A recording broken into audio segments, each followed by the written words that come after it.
I'm Mary Berry, and in this series I'll be sharing some of my best foolproof secrets with you. I think it's really important to have a selection of trusted recipes that you know will never let you down. No matter what the occasion, I'll show you how to make it simple. From my delicious ideas that will thrill the family, That's the best thing I've had all day. to scrumptious goodies for all those special days. I never drink at lunchtime, but this is an exception. Quick and easy meals when time is scarce, and dishes for days when you just want to show off.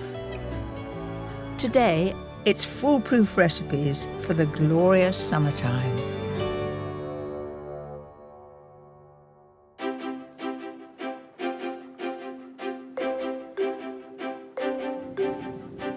Ever since I was a child, I've looked forward to the summertime. I've always loved the great outdoors, whether it's a trip to the seaside or a picnic by the river bank. When the sun comes out, I like to make the most of it. My mother used to make wonderful picnics, and I've inherited her passion for outdoor cooking. So today, I'll be sharing dishes with you, perfect for lazy summer days and for outdoor entertaining. my scrumptious spicy chicken wings, and homemade lamb burgers that are a real barbecue sizzler. A Vietnamese-inspired salad, beautifully refreshing on a hot day, and a delicious jelly made with my favourite summer flavours. But first, a luxurious whole sea bass that couldn't be simpler.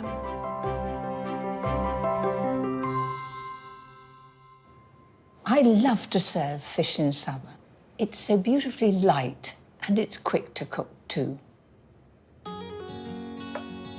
I have got 50 grams of butter here, and it really does want to be quite soft, and this is soft. Makes it much easier to cream it down. Use half the zest from a lime for the butter. I'm getting every little scrap of zest off there. And keep the other half aside to make a sauce. Next, add the juice from half of the lime Into the butter. and add some pepper and salt. Just mash it down.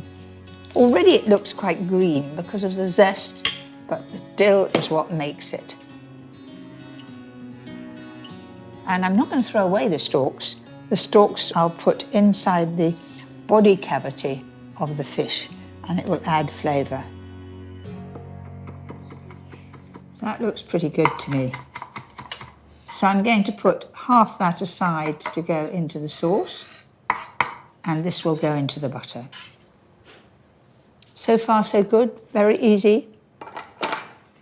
So just mash that down. Finally, I need a few piquant peppers.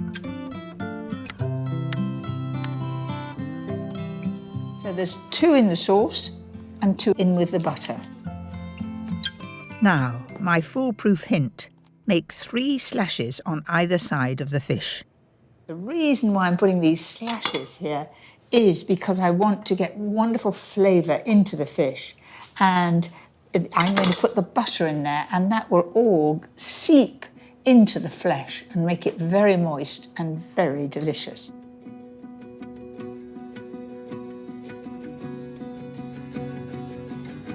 Looks a bit messy, but I'm opening it up and pushing it down with my thumb.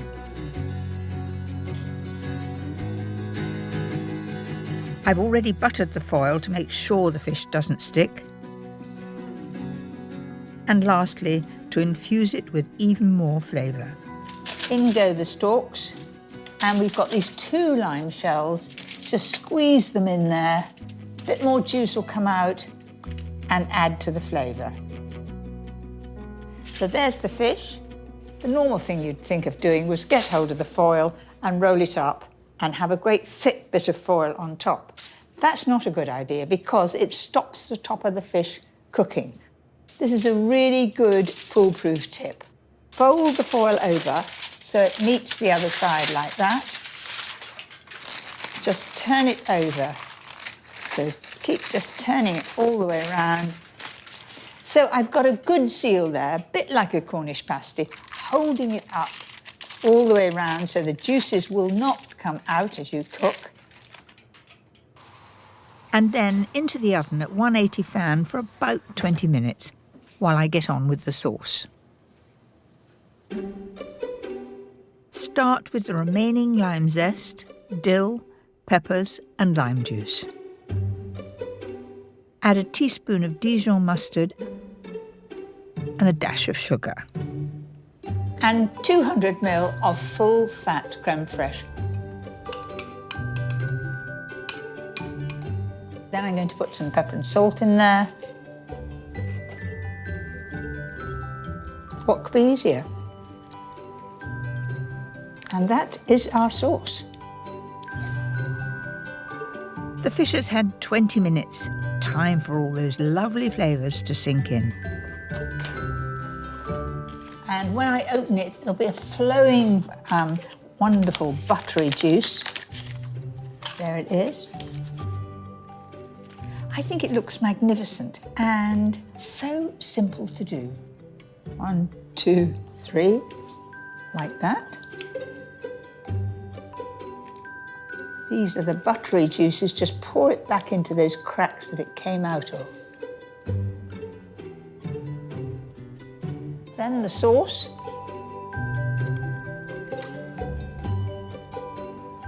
I've got a little bit of dill. I think the dish would look nice with some of that on. Lovely. So there you have it. Seabass with dill and lime sauce. All very tempting and very decadent. I can't wait to get my knife and fork in there. Nothing beats fresh fish and shellfish in summer. And what could be more delicious than crayfish straight from the river? Even on a blustery summer's day like this one. Crayfish are in abundance in our waterways, but you have to make sure you catch the right ones. So I'm meeting experts, Jules and Nick, who know where to fish in these Oxfordshire waters. Hello. Hello, lovely to meet you. I'm is that Jules. Yes, lovely to Hello, meet Mary. you. I'm Nick. Pleased to meet you. Right. I hear that this is a really good place to do crayfishing.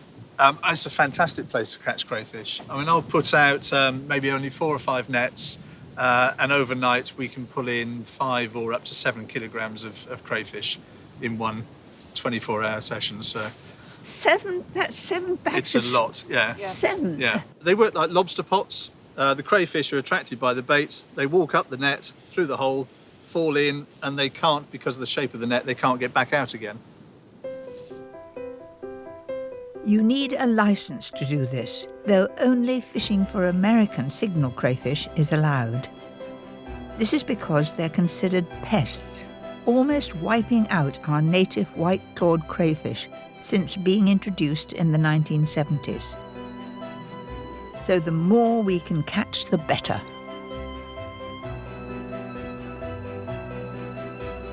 Before Nick hauls up last night's traps, I want to try a trick of my own.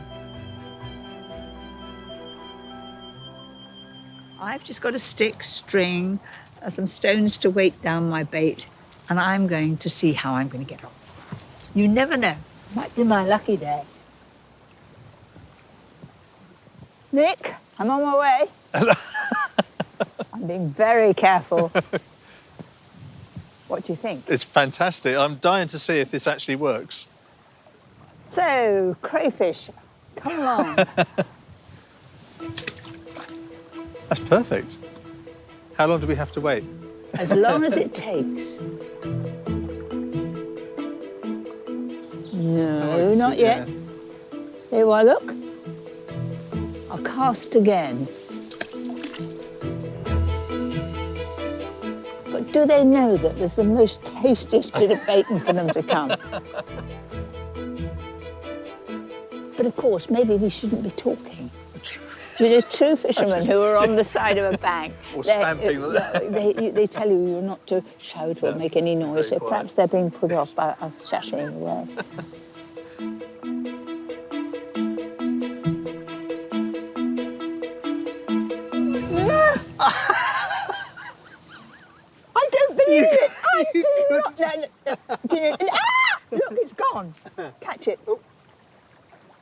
we have to do. You're amazed, aren't you? I am absolutely flabbergasted. Isn't that really? Well, there we go. That's him being the signal crayfish thing with the aggressive claws. And now we're not allowed to put that back in the river. Well, you're not putting it. I'm telling you, you're not putting it. But this is, I'm sure nobody will ever believe it, but this is absolutely genuine. With my little bit of bacon, we have caught that one. That is fantastic. Shall we try for another one? I'm going to put this in the I've still got the bacon too. You've still got the bacon. That is unbelievable. Oh, in you go.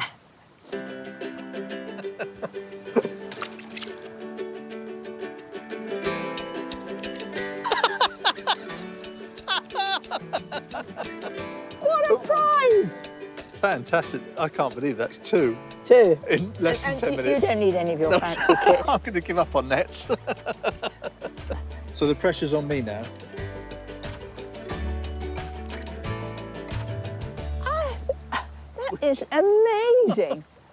My meagre 2 looks... Well, so now you can see how many there are in the waterways, and that's one net, one small spot. I reckon there's about 35 in there. That's not bad, is it? That's a pretty good night's work. Yeah. They're cooked in boiling water for a few minutes, then peeled just as you would a prawn. So you end up with a lovely crayfish tail. Absolutely. Jules's favourite way to serve crayfish is on a bed of watercress with apple and yoghurt sumac and lemon dressing. You smell it. Mm. Nothing's fresher than that. Beautiful. There we go. You have to try and find the ones that you caught. Me? That was definitely from That was mine. definitely one you caught. Of course, you don't have to catch them yourself. You can buy shelled crayfish in shops, and my next summer recipe really makes the most of them.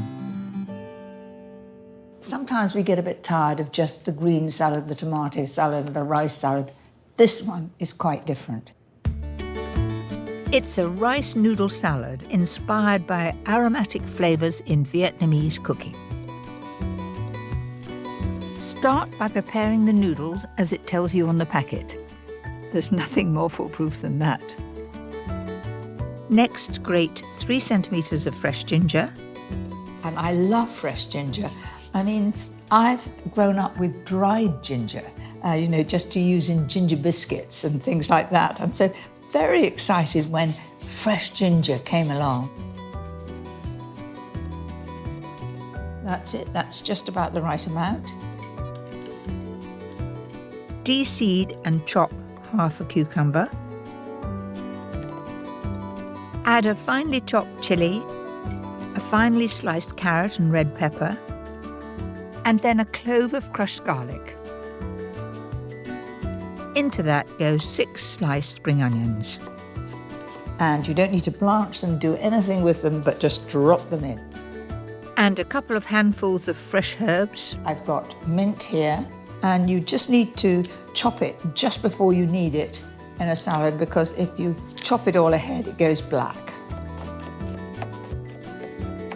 That's just perfect in there. Then we come to some nice young coriander here. There's a lot of chopping for this recipe, but it's well worth it. Finally, in go 150 grams of bean sprouts, and then you're ready to add the noodles. And now to the dressing. I need 3 tablespoonfuls of lime juice. 1, 2. What did they say about good guesses? Anyway, that was exactly 3 tablespoons. Well done, little lime. Add 3 tablespoonfuls of sugar, 3 of fish sauce, 1 of sesame oil, and whisk it all together. And then we just toss all this in the sauce.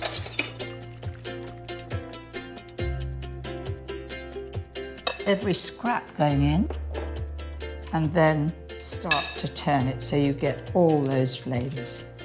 And make sure that you get right to the bottom so everything gets into that wonderful sauce. Doesn't that look healthy too? And it is healthy. So that's really well mixed in.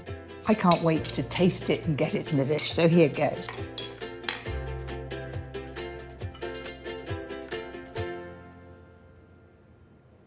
We had such fun crayfishing, but these I've bought. And I think that looks great.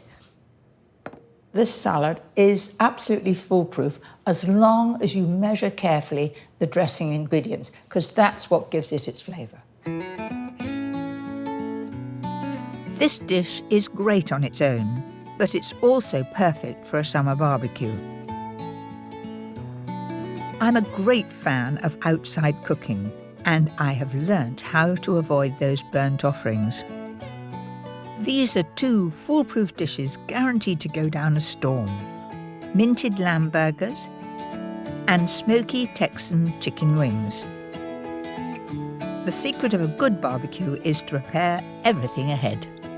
Texan chicken wings, such fun and really, really tasty, and chicken wings are very inexpensive. Start by removing the wing tip. On a barbecue, that very often burns that very thin end, and so you just cut between the joint here. Then you're left with a sort of V-shaped joint. So I've got them all there. What these need is a lovely smoky marinade. I've used paprika over the years, but this is the first time I've used sweet smoked paprika, and it has a lovely smoky flavour, and it's just perfect for barbecues. So I'm going to add 2 teaspoonfuls. Not only does that give flavour, it gives a wonderful colour as well. In with the paprika goes 1 finely chopped chilli, a clove of crushed garlic, tomato ketchup, Good squirt. 2 tablespoons of Worcester sauce, 1 of brown sugar, and some olive oil. About a couple of tablespoons, give or take. Season and give it a good stir. It's a wonderful colour, that. My foolproof tip is to coat the chicken using a polythene bag. Do you know, the whole smell of that makes me think of barbecues because it's sort of smoky and spicy. Great. So they go into the fridge for a couple of hours or overnight to soak up all that flavour. And in the meantime, I can get on with preparing the lamb burgers. These lamb burgers are something quite different from the traditional beef burgers. I think they're absolutely scrumptious, and I know exactly what goes in them, and they'll be full of flavour. Homemade burgers are very simple to make. Start with a herb breadcrumb mix to flavour the meat.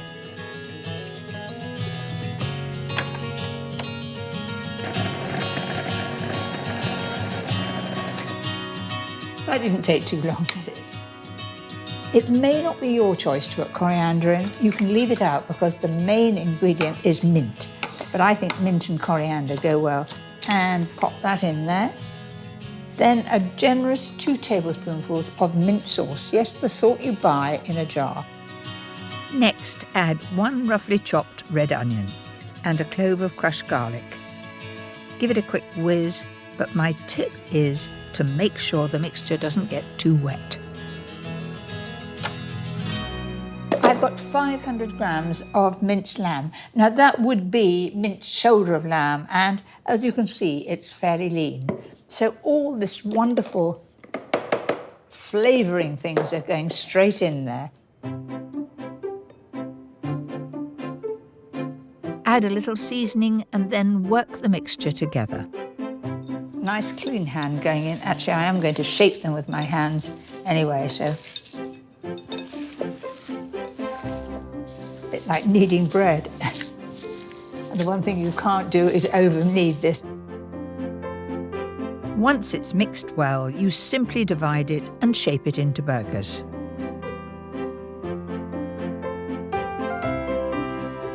And you want to just make them into flat cakes. And with wet hands, it's quite easy. I think that's a nice shape. We'll make them into 8.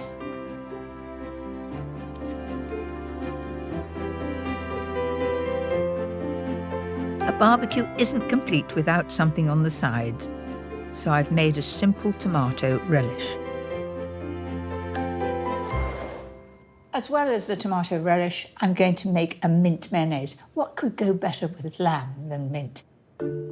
This is a cheats mayonnaise, no need to make your own. Use a big dollop from a jar, add a little ready-made mint sauce, and a good handful of fresh mint. It's lovely, tender leaf. And again, the smell is absolutely lovely. That's good enough for me. Then you just drop that in.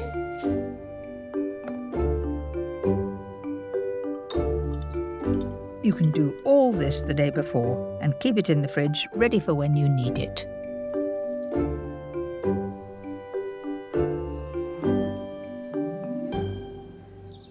How about this for a simple idea for a barbecue? You need an old wheelbarrow like this one, a metal one it must be, a rack perhaps from the oven or a grid, and 4 old bricks. Don't need any fancy equipment.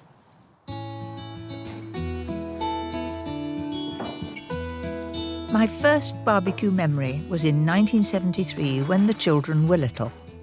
All I managed then were sausages and beef burgers, but I loved the fun of it. And though I'm all for the chaps doing the barbecuing, secretly I do like to have a go myself. Now that really was simple. The secret of good barbecuing is to do it slowly. First of all, make sure that the charcoal goes down to be white and there will be an intense heat, and that's when you barbecue. So I'm going to leave that to its own devices for about half an hour, wash my hands and get on with the food.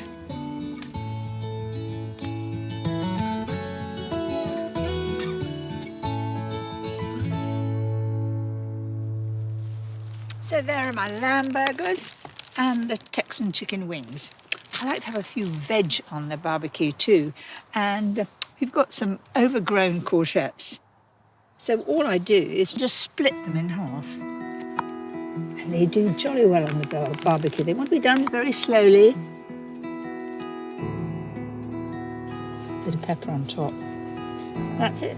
So how's the barbecue doing? The charcoal has gone down to embers. So let's get going. Now onto the chicken. Beautifully colourful. I'm going to pop that on the top there. They look nice and meaty, which is good. That's a good start. I've really well oiled those on both sides.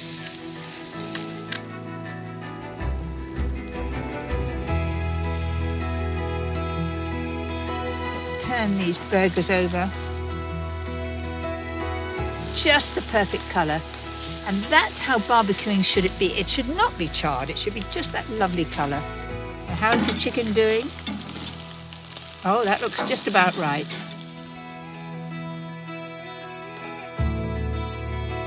So there we are, an alfresco feast prepared ahead of time, which means I can relax and enjoy the company. How about that? That's what we need. Beautiful. Right, do take a view. Oh, yes. Thank you.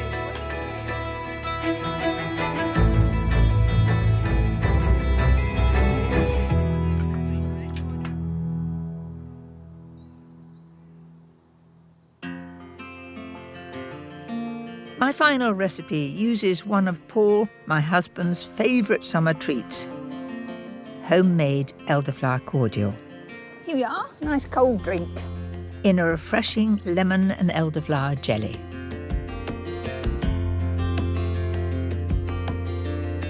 This idea captures the essence of a British summer.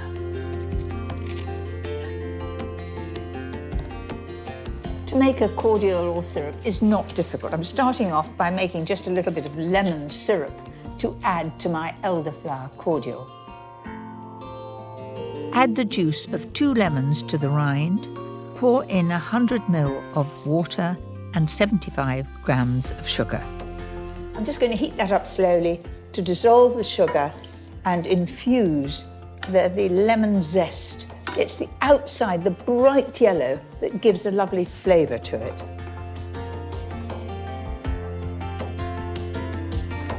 Soak 20 grams of gelatin leaves in cold water until soft. Remove the lemon zest. And after a few minutes, add the gelatin. Now that's how it should be. You're going to see it's quite squidgy, and just squeeze that out and then just drop that in and it will dissolve in this hot liquid. And finally add 400 ml of water and 250 ml of elderflower cordial. Sharp smell of lemons and a hint of elderflower. So there it is, ready. I like to serve this in individual glasses. In the back of the cupboard, you might have one of your mothers like that. I don't know, I'm sure they came free with a packet of something, but even so, when they're filled, they look good. Let those cool and then into the fridge for around 6 hours or overnight to set.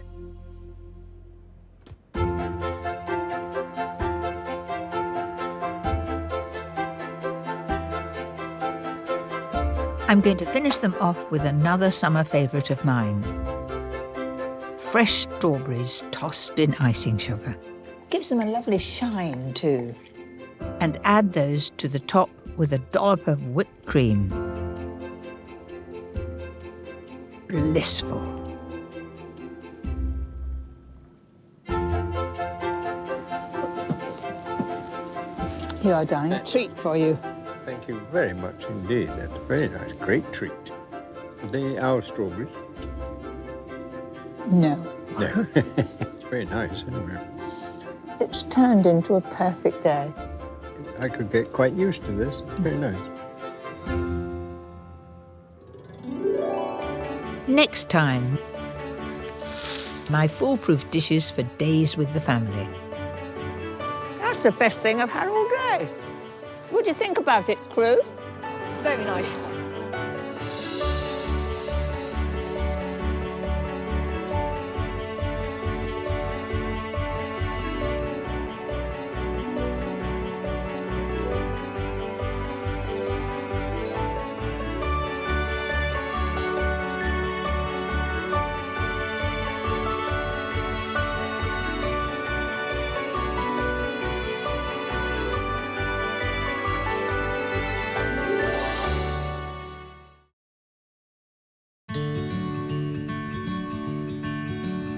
I'm Mary Berry, and in this series I'll be sharing some of my best foolproof secrets with you. I think it's really important to have a selection of trusted recipes that you know will never let you down. No matter what the occasion, I'll show you how to make it simple. From my ideas for delicious comfort food, Oh, another one, definitely. Another one. to something more stylish for those special moments. And dishes for those days when you just want to show off. There's absolutely no calories in here whatsoever. Today, it's scrumptious goodies to thrill the family. Oh, thank you very much. A spoon.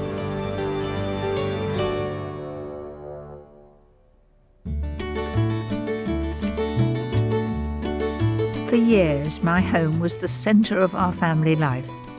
But as my grandchildren grow up, I find myself spending more time in their homes. Family is key to Mum. She has always instilled that with us. You pick the top ones, I'll pick the bottom ones. How about that? Okay. There we are. And it's come through the generations, so yes. Isn't that what life's all about? For your first time with sweet peas, you've done very well. I've had a good teacher. Today, I want to show you how to make foolproof recipes that keep my family coming back for more. A delicious pie that's perfect to make ahead. A salad that pleases even the fussiest of eaters. Golden sweet treats that never fail.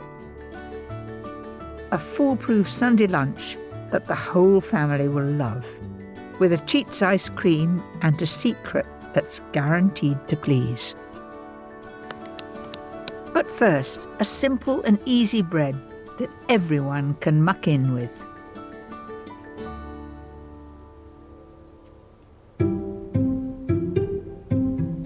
I'm always looking for ways to get the children involved with cooking.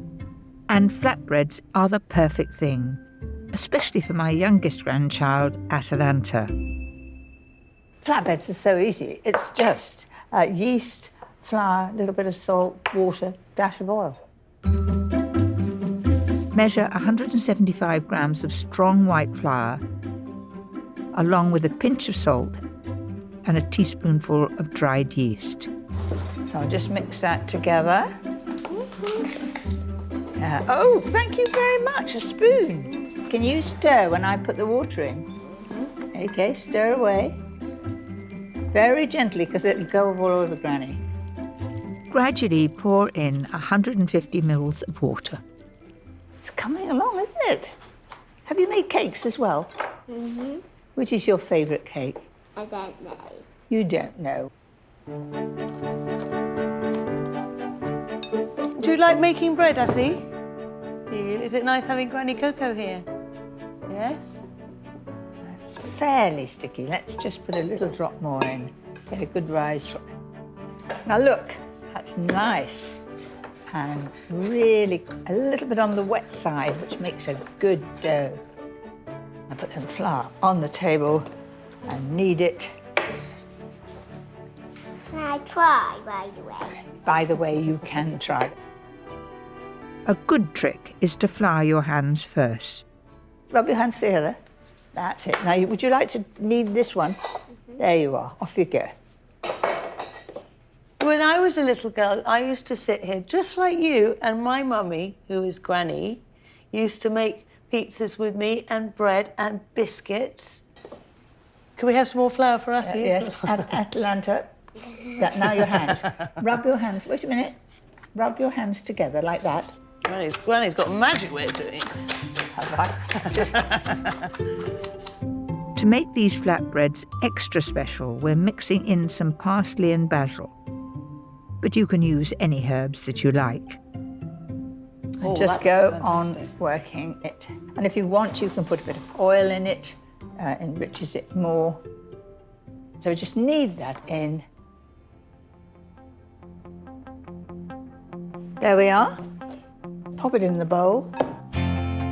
Leave the dough for about an hour and a half. It should double its size.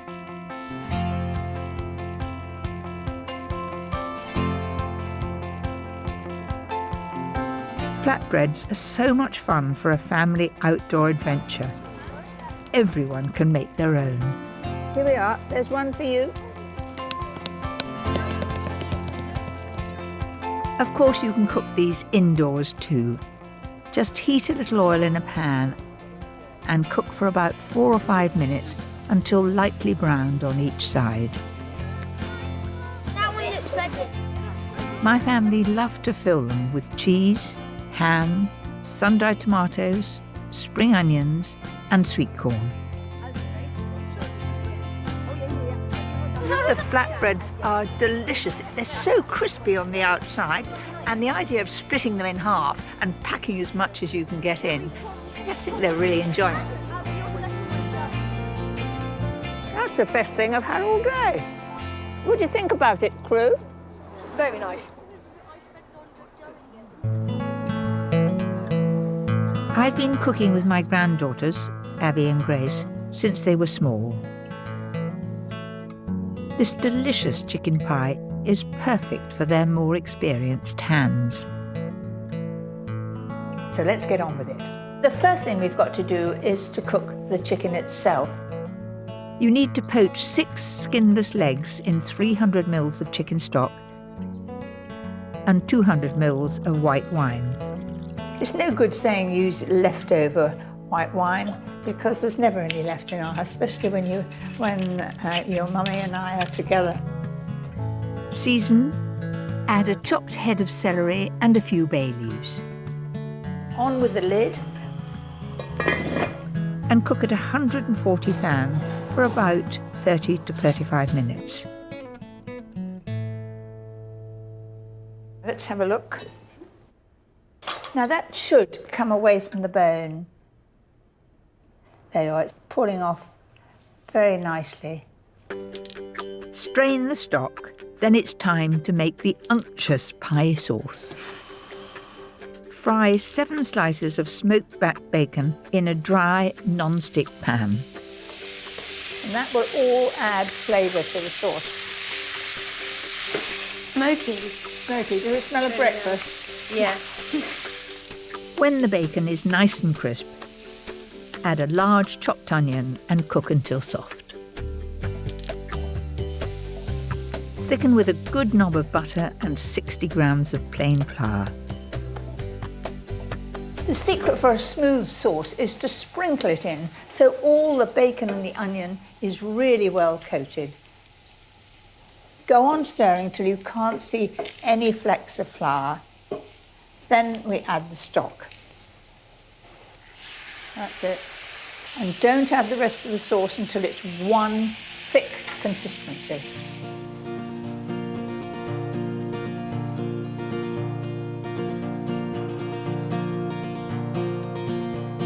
Finish with a nice dollop of full-fat crème fraîche and whole grain mustard.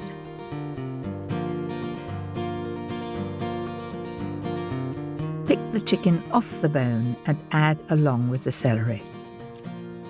That's it. Stir all that in. So that's our pie filling made, and it looks pretty good. Can we try it? Yeah, of course you can. And take a bit of meat as well if you want. There is plenty there.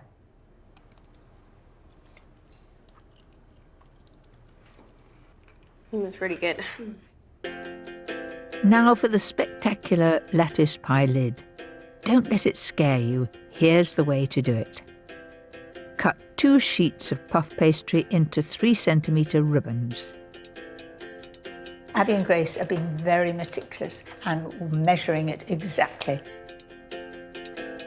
Lay half of them lengthways onto a circular sheet of baking parchment, slightly larger than your pie dish. The one thing that they have to do is get them very close together because otherwise the sauce from the chicken will bubble up through the holes and it won't look beautiful. Now take another strip and carefully weave it through horizontally. Next, fold back all of the strips that were lying underneath. Lay the next strip across, fold back over. And repeat with the rest of the pastry. This really is like weaving a basket, isn't it?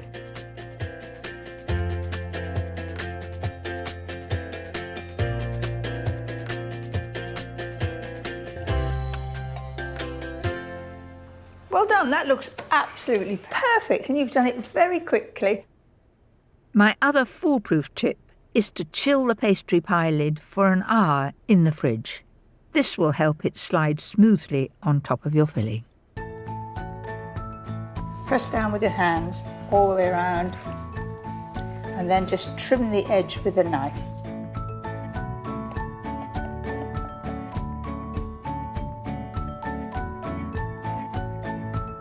Do you feel proud of that, girls? Yeah. Bake the pie for around 30 minutes at 180 fan until golden.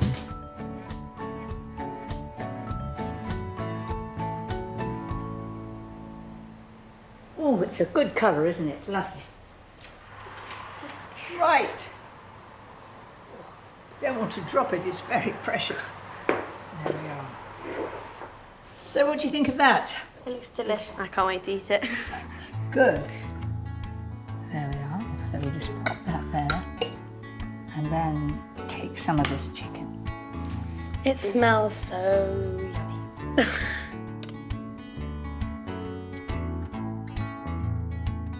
That's delicious. Yeah, I'm definitely making this again. Are you?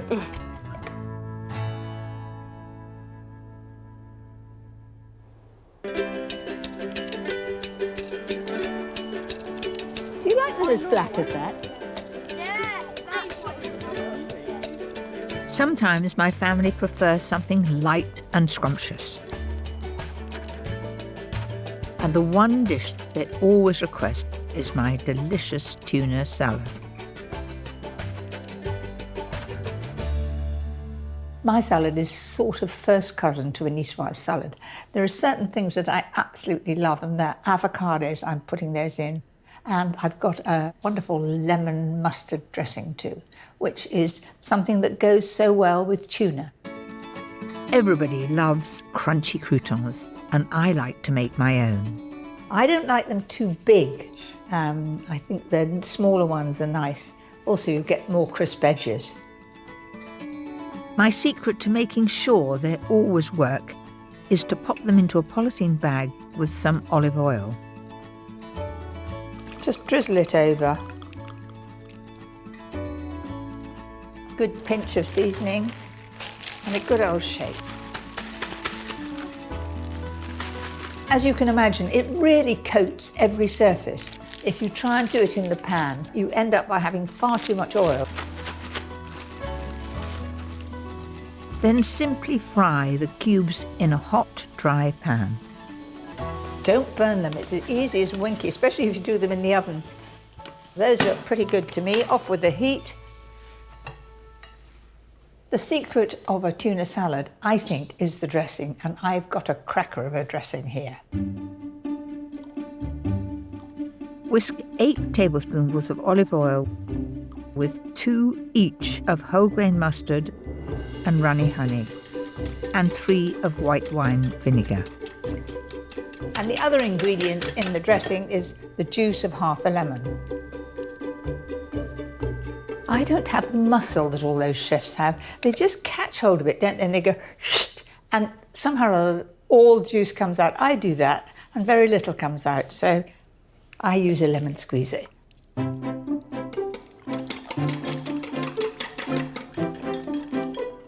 Pour half of the dressing over 250 grams of freshly boiled new potatoes. It's a really good tip I learnt in France to toss the potatoes in the dressing. They absorb it while they're warm. Then when you add them to the salad, they'll be full of flavour right down to the middle. I like to serve this salad on a nice big sharing platter with blanched green beans, tomatoes, and a couple of chopped avocados tossed in lemon juice to keep the colour. I think they look lovely, these potatoes. They're lovely with the dressing. Don't be stingy with the tuna. A couple of tins should do it, and the children will love it. Finish with 3 hard-boiled eggs. And that's that lovely mustard dressing. I think that's just the right thing for Saturday lunch. Perfect.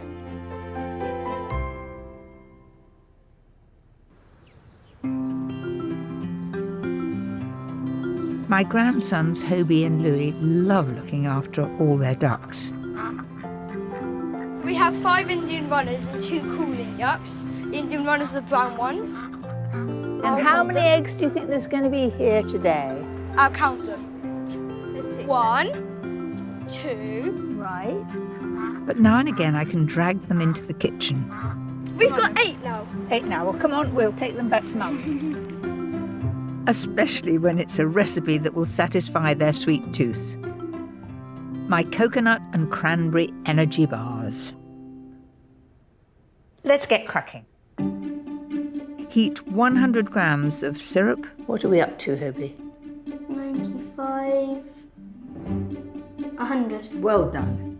With 200 grams each of light muscovado, sugar and butter. It's melted. Can you get that big bowl there? And I'm just going to pour all those ingredients in there because it's easier to mix in a cold bowl. It looks Yummy. Add 150 grams of porridge oats and 100 grams each of puffed rice and sultanas. Now I've got some ingredients here which you might not know what they are. What do you think that is? You taste it.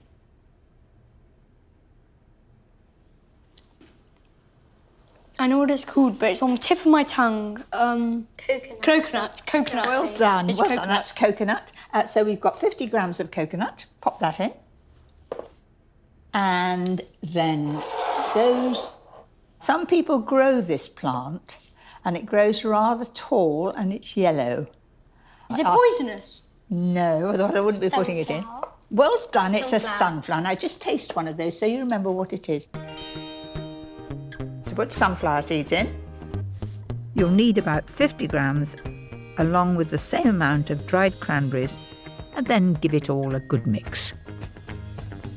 Well, we don't mind about that. That We'll could be have gone better.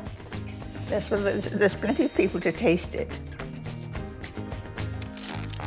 These are fail-safe if you follow the next couple of tips.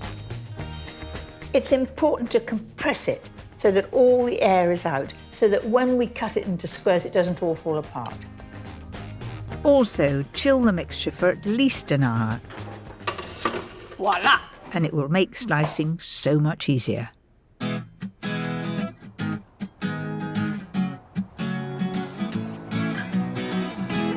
Come on, son.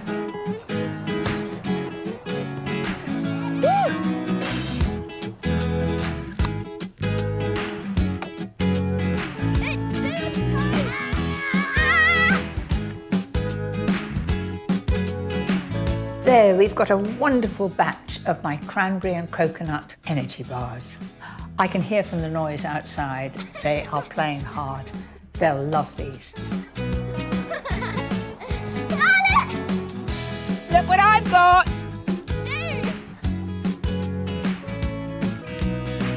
There we are. Come on, Ashley, you come next door. Should we say girls first? Ashley, I think you could make these. It's usual to take the one nearest to you. What do you think it tastes like? Coconut.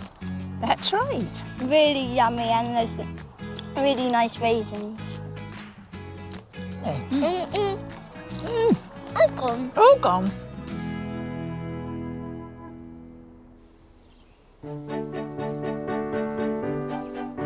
My final two dishes are perfect for a family Sunday lunch when you don't want to spend all morning in the kitchen. A sumptuous butterflied roast leg of lamb, followed by the ultimate foolproof pudding. So here is my boned leg of lamb. Now, at the moment, it looks like a leg, but when you open it up and you take out the two bones, it vaguely looks like a butterfly. But what have you got? Real lean meat inside. And when you marinate it, then roast it, you just take slices, so easy to carve. To feed my family, I'm using 2.5 kilos.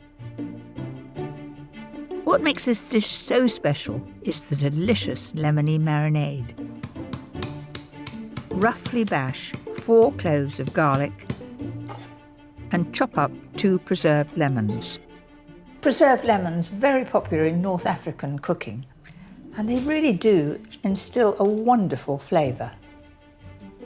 Next, take 4 tablespoons of roughly chopped fresh thyme.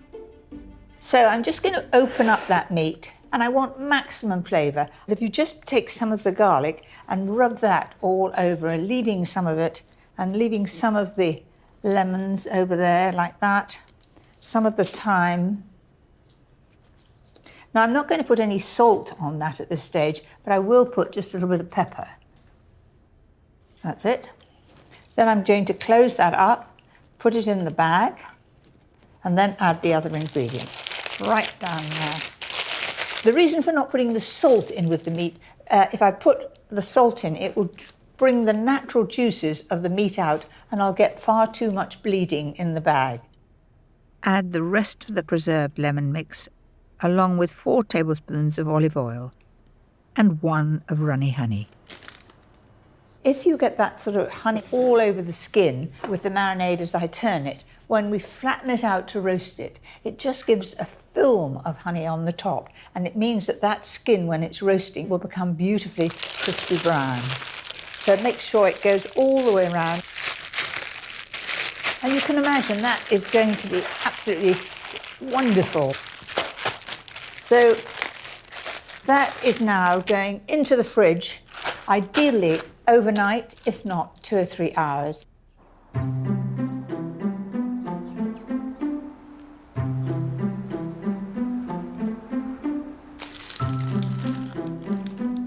So there's the lamb, and tuck any of those bits of garlic, the lemon, put it underneath so the flavour comes right up into the lamb. So into the oven.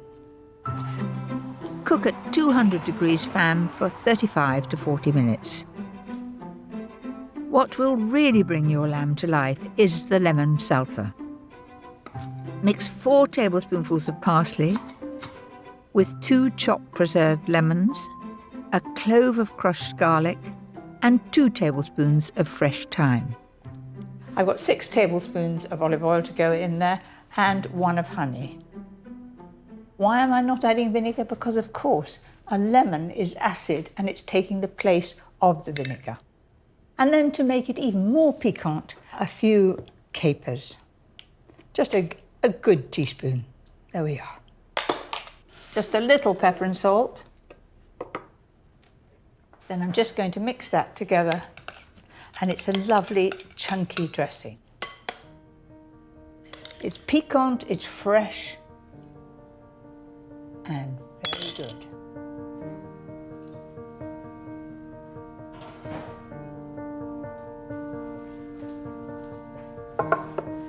That looks magnificent.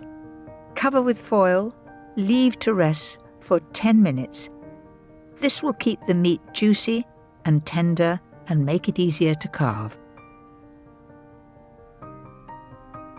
So remember, this had 35 minutes and it is pink in the middle, but another 5 or 10 minutes in the oven, it would all have been well cooked, so just up to you.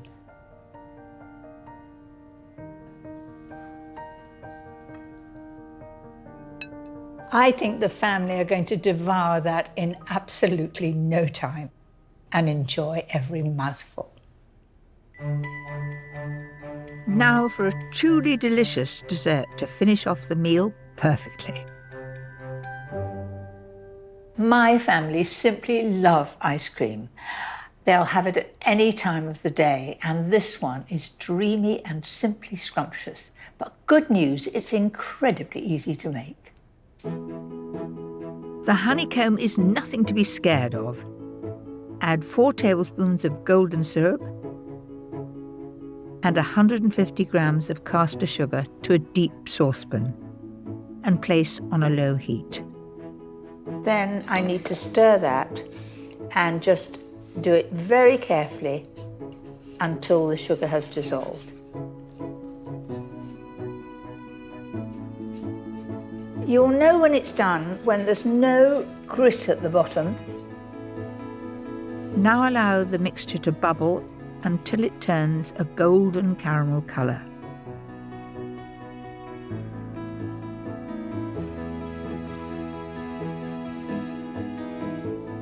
I think that's perfect.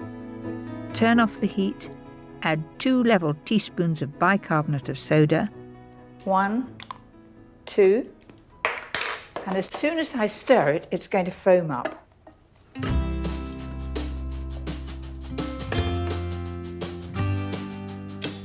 That's it.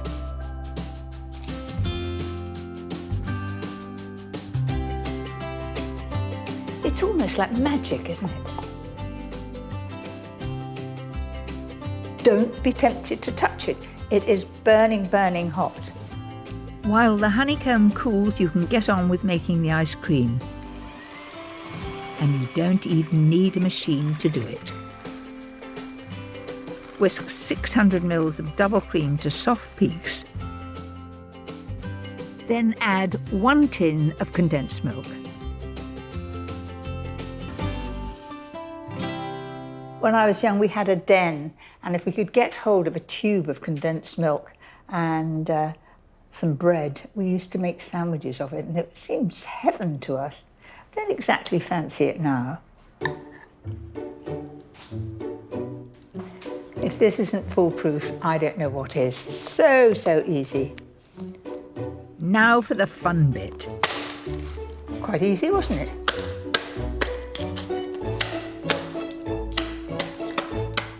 Looks as though I'm really strong. It's taking absolutely no effort whatsoever. Set a third of the honeycomb aside and fold the rest in. If you like, you could also use nuts or chocolate chips. Simply freeze for 6 hours or overnight. Top with a honeycomb or any sweet treat you like. And voila, it's done.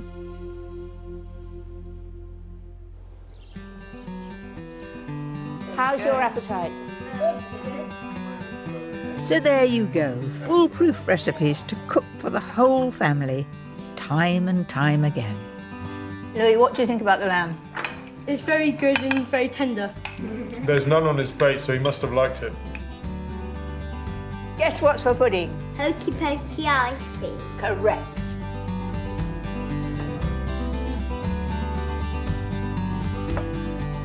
Have some more, please. No, this is mine.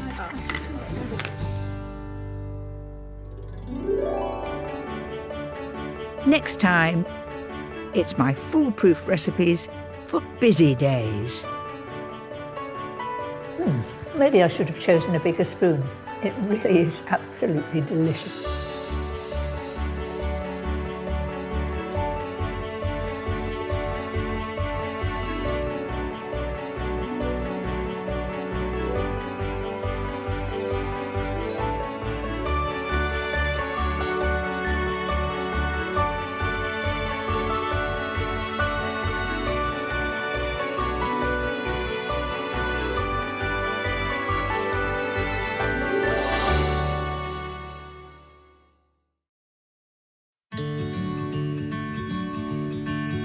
I'm Mary Berry, and in this series I'll be sharing some of my best foolproof secrets with you.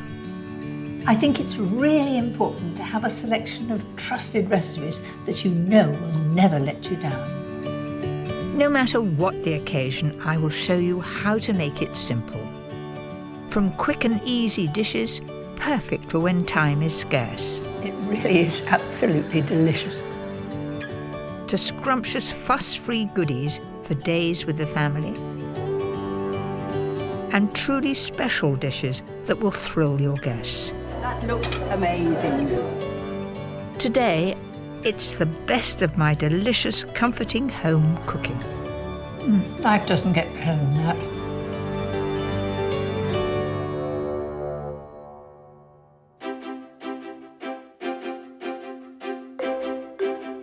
Whether it's in my family or my working life, I've never been one to put my feet up. But There are times when I just love food that picks you up and puts a smile on your face. and there's nothing wrong with indulging every once in a while. In this programme, I'm going to show you some of my foolproof, comforting recipes that I love most. A rich smoked fish pâté to enjoy on hot, crunchy toast. My version of the most comforting of dishes. A hearty chicken casserole to lift the spirits. And a scrumptious dessert guaranteed to soothe the soul. But first, a warming soup to brighten the greyest of days with my cheesy Parma ham twists. One of my favourite soups is butternut squash. It makes you feel beautifully cosy and warm. But preparing butternut squash can be tricky, so I've got a couple of tips. If it's a young one, you can take an ordinary potato peeler and you can just take the peel off like that. But if it's late in the season, You just can't get that potato peeler into it. What I do is I use a big knife, something about the size of that, and I cut rings from it and then take out the seeds and take off the peel. It's a safer way to do it.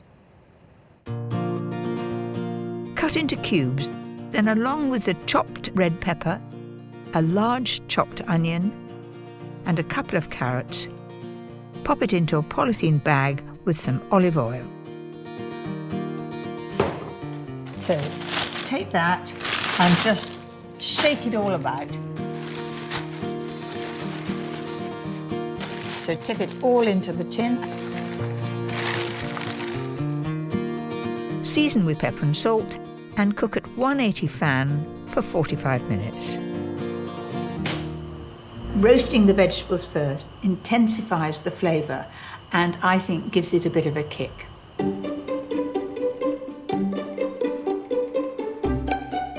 What makes this soup really special is topping the veg with some chopped ginger and runny honey. This just adds sweetness to it and it gives a bit of a glaze too. Roast for a further 5 minutes until all your veg are nice and soft. Then add it all to a casserole pot. Aren't they lovely and colourful? The smell is wonderful, that ginger. Add around 1.5 litres of vegetable or chicken stock and let it bubble away for about 10 minutes. Oh, that's just beautifully tender. And the smell. I can get that hint of ginger coming up and it smells beautiful. Turn that off. Now I'm just going to blend that until it's beautifully smooth. And now here we go.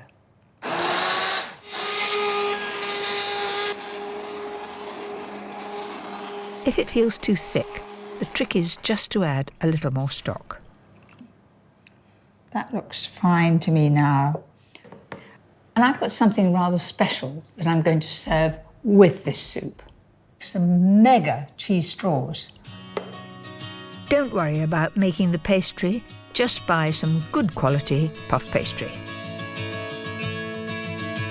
It wants to be fairly thin.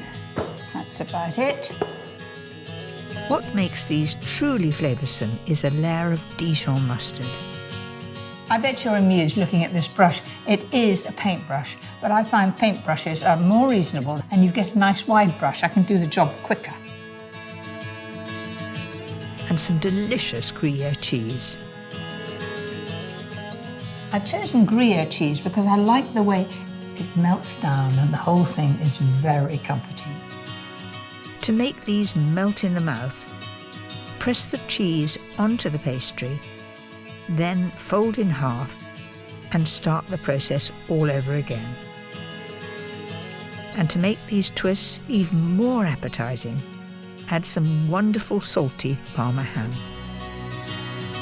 The dry cured ham gives it a great piquancy. That's it. Fold, roll and sprinkle one last time. All these light layers will create a mouth-watering crunch. And then I'm going to cut this into 6. Do you know, this is a winning combination of flavours. I am immensely fond of Parma ham. I love cheese and crispy pastry. The 3 go really well together. Right, all I've got to do is give those a twist. 3 twists. 1 here in the middle and 1 at the end. Pop them on the tray like this, that way. The secret to a perfect bake is to chill for 10 minutes and then pop in the oven at 200 fan for 20 minutes.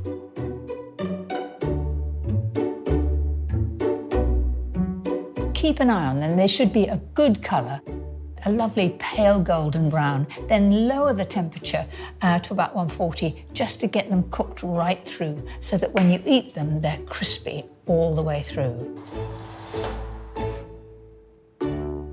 I think those look really tempting. I remember in the 80s when cheese straws, every time you went out for drinks, you would see cheese straws. and they were delicious. But these, well, I think they certainly a bit more one-upmanship with this. Very, very special. And of course, I've made huge ones of these, but you could make little ones to have with drinks. I can't think of a more cosy lunch than a steaming hot bowl of soup with an indulgent cheese and ham twist.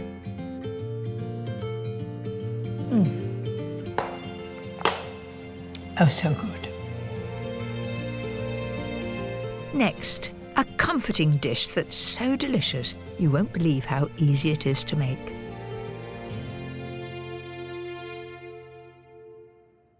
Mackerel pate is really, really simple, and it goes very well with hot toast. First of all, you need smoked mackerel fillets. And of course, you recognise it instantly. It has that wonderful shine and pattern. So you just take each one and peel the skin off. So there's very, very little waste. It comes off like a dream. One of the things I really enjoy when we're on holiday is to go mackerel fishing, because you're almost guaranteed to catch the fish. It's a great family outing. The one good thing about mackerel is it's not too expensive, and I think the flavour is beautiful. Simply pop the fish into a processor with some creamy mascarpone cheese. Mascarpone is very, very versatile, and I use it more and more for cheesecakes, all sorts of things. What makes this pate surprisingly delicious is adding the zest and juice of a lime. You automatically think of lemons and fish, but lime goes very, very well. Lovely bright green, in that goes. And I've got a great juicing trick. If you warm the limes, same with lemons, you'll get much more juice out. I think I've got every scrap out. Finally, add some pepper and blitz.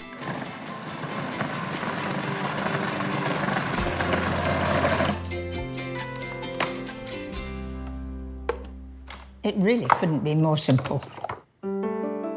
I use whatever I have to hand to serve it in. It will keep for a week in the fridge, and you can also freeze it. It freezes well. And for me, the essential part is having a really good bread toasted and then lashings of butter.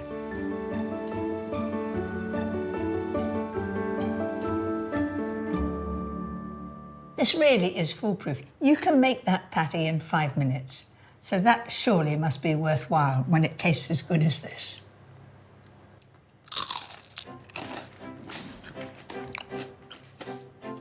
Life doesn't get better than that.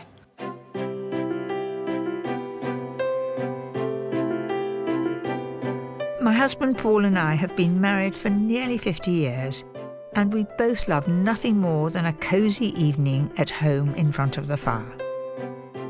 Oh, that looks warm and welcoming, Paul. Oh, lovely. Thanks very much. Is that all right? Oh, another one, definitely. Another one. I always try my recipes on Paul first. And this next dish is a new idea, and it's gone down a treat. Comfort food for me is all about warming food. Recipes that you can do all in one pot. Very little to wash up and so easy to serve. Right, let's get going then. Start with the spicy filling. Over a high heat, fry 500 grams of lean minced beef along with 2 large chopped onions. I want it to brown fairly quickly. Nice hot pan. Choose a nice roomy one, but you've got to be able to put it into the oven to bake. So you might as well think you're making bolognese at this stage, but we're not. We're making something a little more spicy.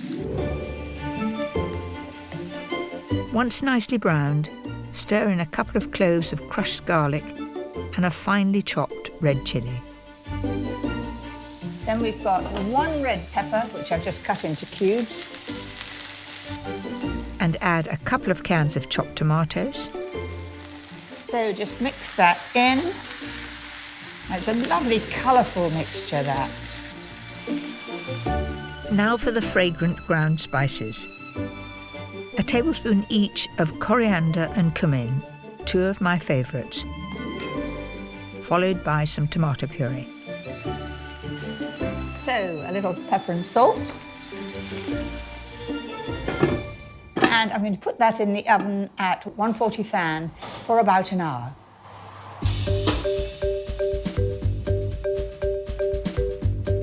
When it's all cooked through, my tip is to add a dollop of mango chutney. It just sweetens it up, particularly with tomato. I often feel that something a little bit sweet helps. So a couple of tablespoonfuls of mango chutney and some coriander. It's very popular in Mexican food, and I think it's a lovely herb. And now it's time to assemble. All you need are 3 large shop-bought tortillas, 150 grams of grated cheddar, and 250 grams of mascarpone. I'm going to put 1/3 of the mince at the base. Do you know, the smell of the spices and coriander is lovely. It's not a hot, spicy dish. It's aromatic. And I found that even the young loved it. Mind you, the young nowadays do like things hotter than I ever did. Place a tortilla on top and spread over 1/3 of that creamy mascarpone. Sort of softens the tortilla too. Followed by 1/3 of the cheddar. And then simply repeat twice.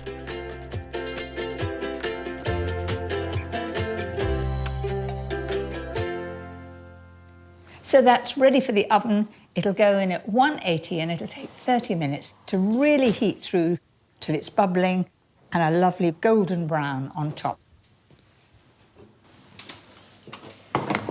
That really does look tempting. Do you know, I think a little coriander over the top just to finish it off. I think that would be really perfect for a lovely, cosy evening in with the family at home. I guarantee they're going to really love it.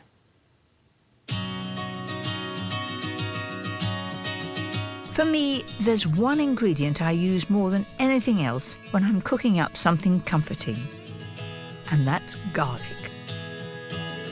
Today, we're a nation of garlic lovers, but it wasn't always so popular. When I started writing recipes, I had to list it as optional. Isle of Wight farmer Colin Boswell is a garlic obsessive who has been growing this pungent bulb for nearly 40 years.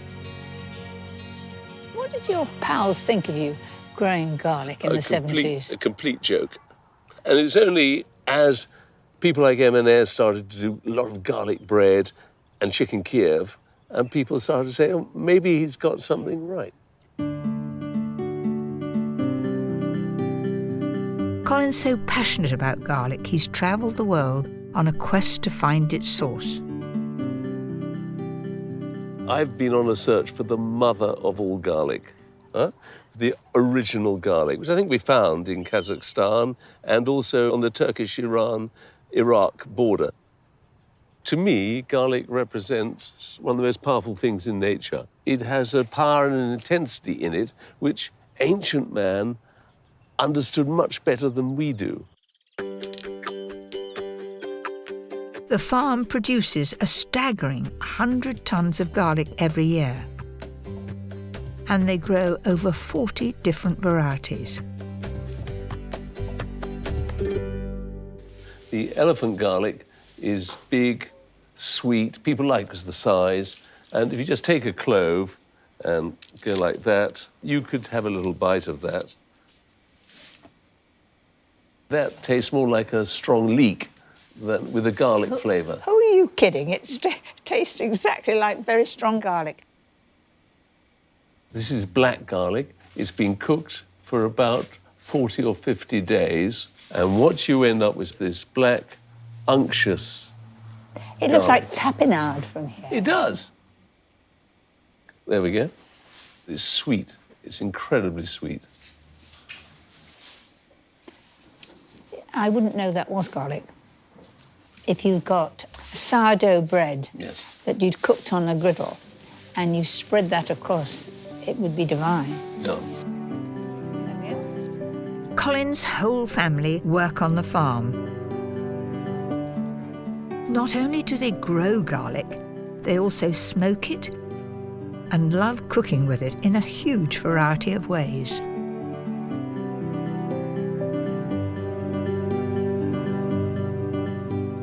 The garlic bread, made with elephant garlic and herbs in there too, is absolutely delicious. And the garlic is baked in the bread. It's not garlic butter on the bread. Over here we've got a caramelised garlic and tomato tarte tatin. The garlic cloves have been caramelised by boiling them in water and then adding some balsamic. It creates very sweet garlic cloves. Do you know, I wouldn't think of putting garlic and sweet things, but you do it in your chocolate brownies. That's right. With the black garlic, it works really well. And it makes it sweet and caramelised, and it just brings an extra depth to baked dishes. It's much more mellow and soft. That's right, yeah. Would you like to try some garlic beer? I'll certainly have a try. Gosh, that's very warming, isn't it? Do you like it? I think I could get to like it. Yes, it's lovely. What a wonderful selection of warm comfort food.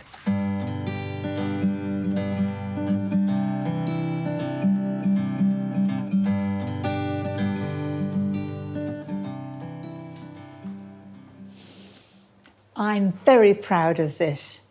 And yes, I did grow it myself. I didn't get it from the garlic farm. It's an elephant garlic, and it's fresh out of the ground. It needs drying out, but garlic is an essential of many of my recipes, especially the one I'm going to make right now. This is my version of the French classic coq au vin, and this really is comfort food at its best.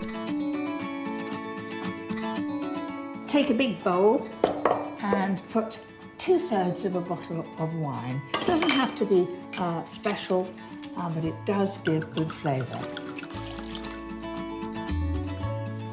Add some crushed garlic, peeled shallots, a bunch of fresh thyme, and a few bay leaves. And then we put the chicken in. Now, I'm using chicken breasts today. You could use chicken thighs if you prefer. My tip for this dish is to cover, then chill the chicken overnight, and it'll soak up all those lovely flavours. Use the marinade to make the rich casserole sauce, and you can't go wrong. You get a much more intense flavour if you reduce the wine, and I think it's much better to reduce it before it's added to the chicken, otherwise you'll overcook the chicken breast. Season and seal the chicken. Then I'll turn those over as soon as they've got a light brown colour.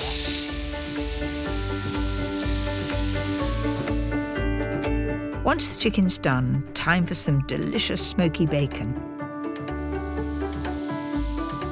Possibly the king of all comfort food. So this just needs to be turned in the pan, and all the gubbins from frying the chicken, it'll all add to the flavour. The smell, it really smells like breakfast time when you're frying bacon, doesn't it? When the bacon's nice and crispy, add all those marinated shallots. And I'm going to tip all that into the pan. That's it. And the herbs are going in there. I've saved it from the marinade. Now I'm going to thicken the mixture. I've got an old trick that works every time. Whisk 150 ml of cold water into 3 tablespoonfuls of flour. This really is a foolproof thickening method. Then gradually stir in the marinade. Do this and there'll be no lumps. Finish with some tomato puree and brown sugar. And And I'm going to show you how it coats the back of a spoon. Can you see that? I think that is just the right consistency. Now simply cook at 140 fan for around 20 minutes. To make this casserole sing, we need some mushrooms. I want them to have a really sort of a bit of a bite to them. Cook them off separately in hot butter so they don't become too soggy.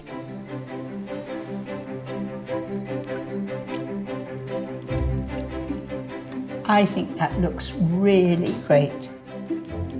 To really cheer yourself up, enjoy this casserole with some steaming hot crushed new potatoes, roasted with garlic butter and parmesan.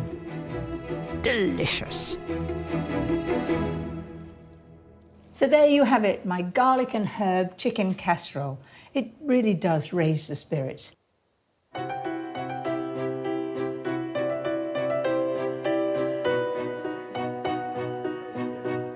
After a good long walk with our dog Millie, there's nothing better than coming home to something sweet. And there's one particular treat that Paul and I love.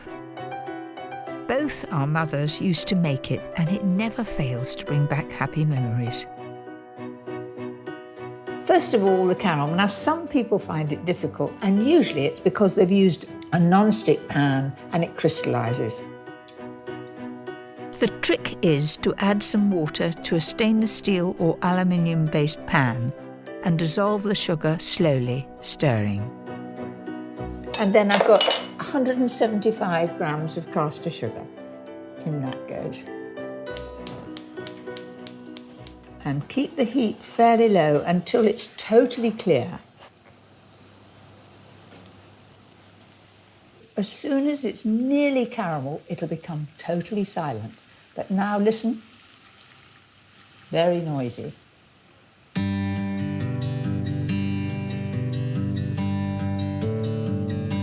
Don't make the caramel too dark because it'll be bitter. It wants to be a deep straw colour. That's it. Let it set on a cold surface while you make the custard. Simply heat 600 ml of full-fat milk. My tip for an extra special rich custard is to add 2 egg yolks to 4 whole eggs. Then 50 grams of caster sugar and a teaspoon of vanilla extract. Just as if you were making scrambled egg. That's fine, it's running through beautifully. Now it's time to add the hot milk. Just a little to start with. If you pour that on and it's absolutely boiling, you will separate the eggs and you'll get curdling. And then you can add the rest. So that's our custard, couldn't be easier. I will strain the mixture just in case there are any bits of shell in there. Take the set caramel and grease around the inside of the tin. Isn't that lovely? You could almost see your face in it, couldn't you? Now the secret for a beautifully smooth creme caramel is to cook it in a water bath. I'm going to pour the custard in there. Surround it with boiling water just up to halfway. And then that slows down the cooking and gets a very even cook. I'm going to cook that at 120 fan for about 50 minutes to an hour.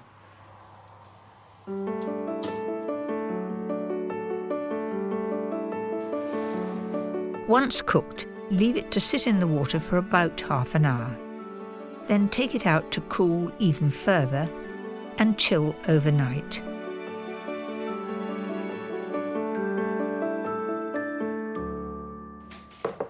Now that is really cold and the caramel will have become liquid. I look at this plate with real affection This was given to me by my Auntie Molly when I first began to be at college and interested in cooking, and it's just perfect for turning out something like caramel custard because it's got a bit of depth just there. To help centre the caramel custard, add a few drops of water to the plate first. So put that on top like that. A wing and a prayer. 1, 2, 3. And now's the time to reveal it. Doesn't that look good?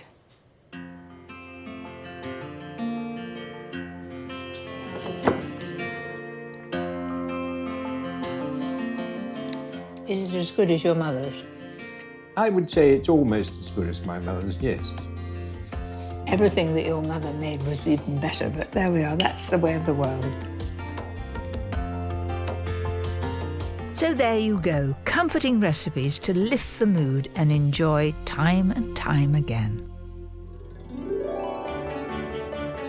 Next time, it's my foolproof recipes for lazy summer days. I don't believe it. I do not. You're amazed, aren't you? I am absolutely flabbergasted.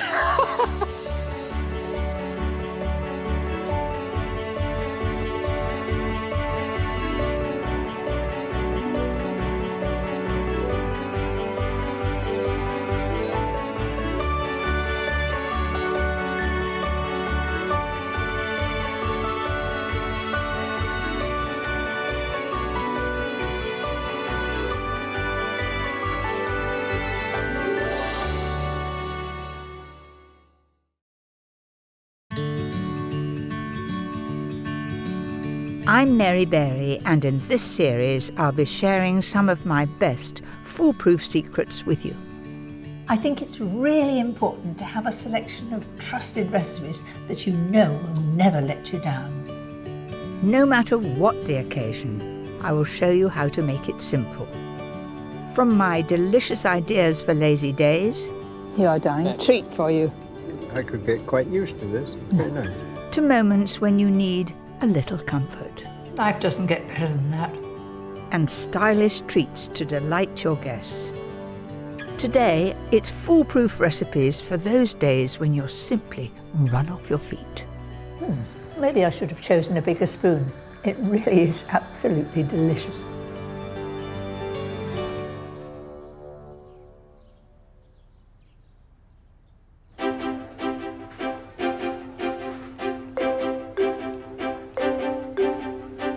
I've always been a working mum, and as time goes by, I get busier and busier. And my mantra has always been, get organised and try and do things ahead. Today, I'll be preparing some dishes that when I'm very short of time and run off my feet, that I can get together in no time.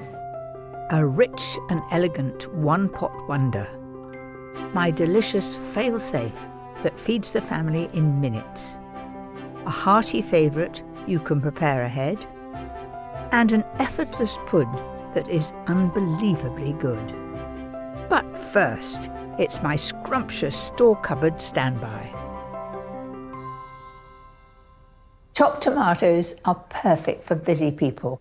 I always have them, and I buy them in sixes, and they're just there, and it gives me a great comforting feeling to know that I can knock up a quick soup or a quick sauce in no time. Something else I keep in the cupboard for times like this are sun-dried tomatoes. 6 of these and a touch of oil with some pressed garlic will give a beautifully intense flavour.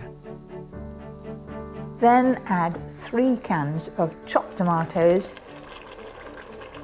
Only at the end of the season, when tomatoes are really cheap, would I use fresh tomatoes. These are really the most useful thing to have in the cupboard. And a real foolproof tip is to add some sugar. The sugar brings out the flavour of tomatoes. Even if I'm grilling tomatoes, I just put a little sprinkle of sugar. It just gives it extra flavour, as well as a bit of pepper and salt. And finally, I'm going to add some stock. I've got 500 ml of stock. Now, you may not have fresh stock. If not, use a stock cube. Now what I've got to do is give that a good stir, bring it to the boil and simmer it for 10 minutes.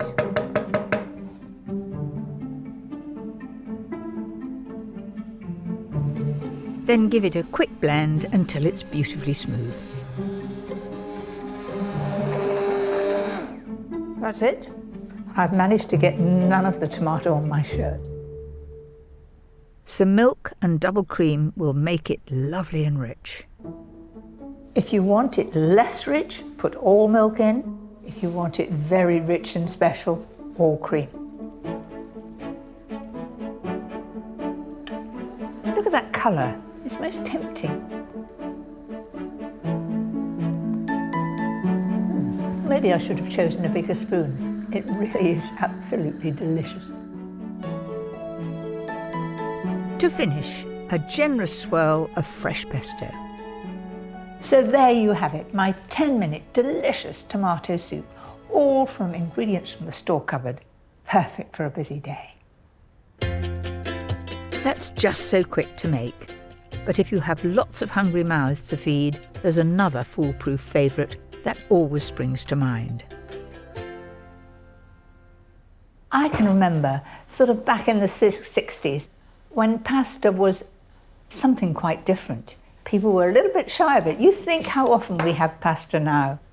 This, I reckon, is only going to take me 15 or 20 minutes. So let's see. To start with, I'm going to take 1 onion, which I've chopped just roughly, and I'm going to cook it with the pasta. That means you don't have an extra dish, and onion that is boiled is delicious. We always fry it, but cook it alongside pasta and it gives a really good flavour. This works for any pasta dish. Today I'm using penne. And I like it cooked al dente, so it's just got a little bite to it. That can take care of itself while I get on with the bacon. Use smoked to make it even tastier. I've left the fat on the bacon. I'm using a non-stick pan, so I don't need to add any extra oil. And I'm going to keep an eye on it. For a splash of colour, broccoli works a treat, but peas will stand out just as well. Now imagine doing this at home. You've got your pan on over there, but have eyes in your back of your head and listen to how the fat's doing, going over there just to give it a quick turn. The smell is wonderful. Now, I've got this stalk, and you know, I really can't throw that away, and I'm not making soup at the moment, so I'll tell you what I'm going to do. I'm going to peel this, and then I'm going to include it. And we waste not, want not. And I hope I come across these nice crunchy bits.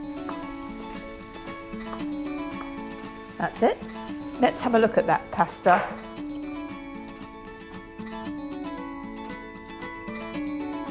There's still a bite in it. It's still very al dente. I reckon that has just 2 minutes to go. Just enough time to cook the broccoli.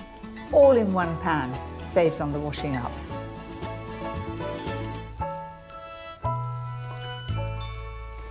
Now can you see, that's just taking colour, and that's how I want it to be. That's it.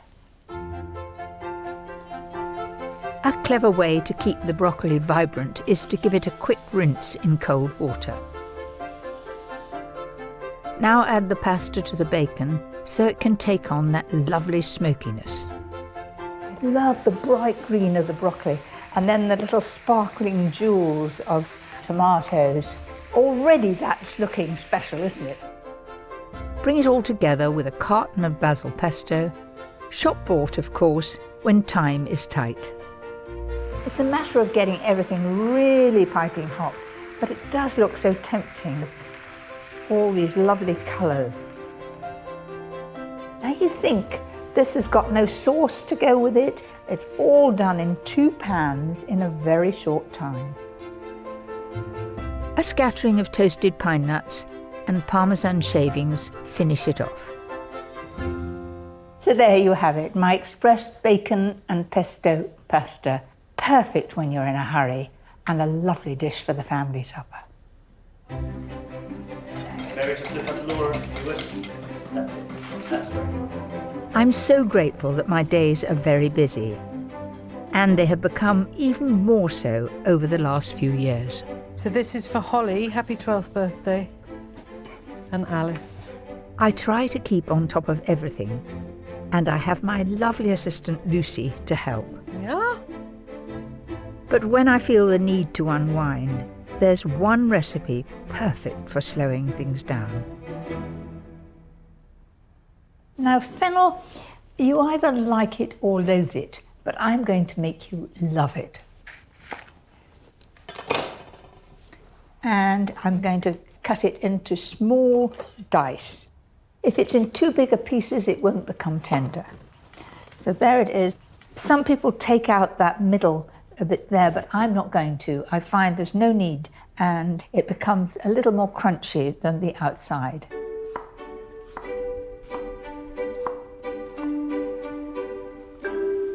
That's it. Now I'm going to just give that a turn. Now I'm going to add some garlic. Then I'm going to add the rice. This is round rice. It's not pudding rice. It's arborio rice, or sometimes known as risotto rice. Then we need to add some wine. Very important. A white wine, and I'm going to add 300 ml. And this is a new bottle, and I know just about where my finger should be, how far we should go down. So 300 ml. Tiny drop more. And we'll just let that absorb for a few minutes. I've got here 750 ml of fish stock. It could be vegetable stock. My foolproof tip is to make sure the stock is really hot. I'll give it a stir. The rice will absorb it much quicker and it won't overcook.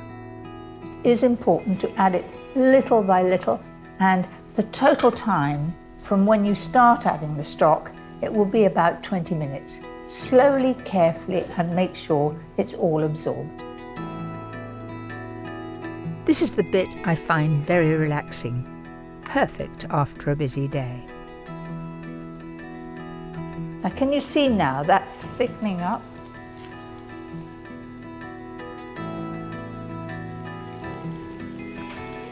That is perfect.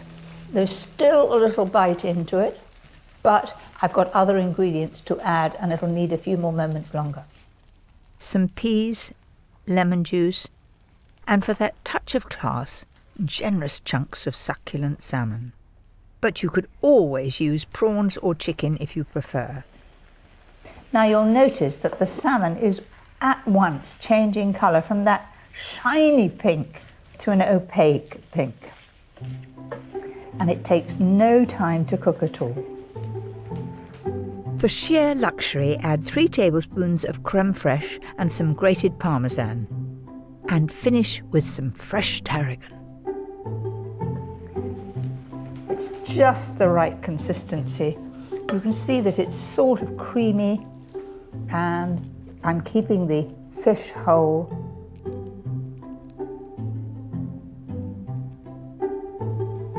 To crown the glory, a little bit of pea shoots.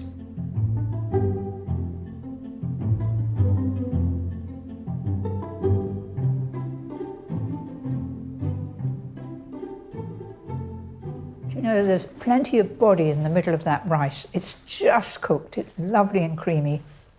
The fennel flavour's coming through, and the salmon is just perfect. I don't just like it, I love it, and I'm going back for another one.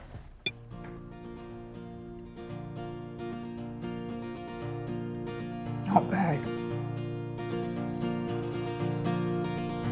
For me, nothing beats the convenience of cooking fresh veg straight from the garden. But we don't all have the time or space to grow our own.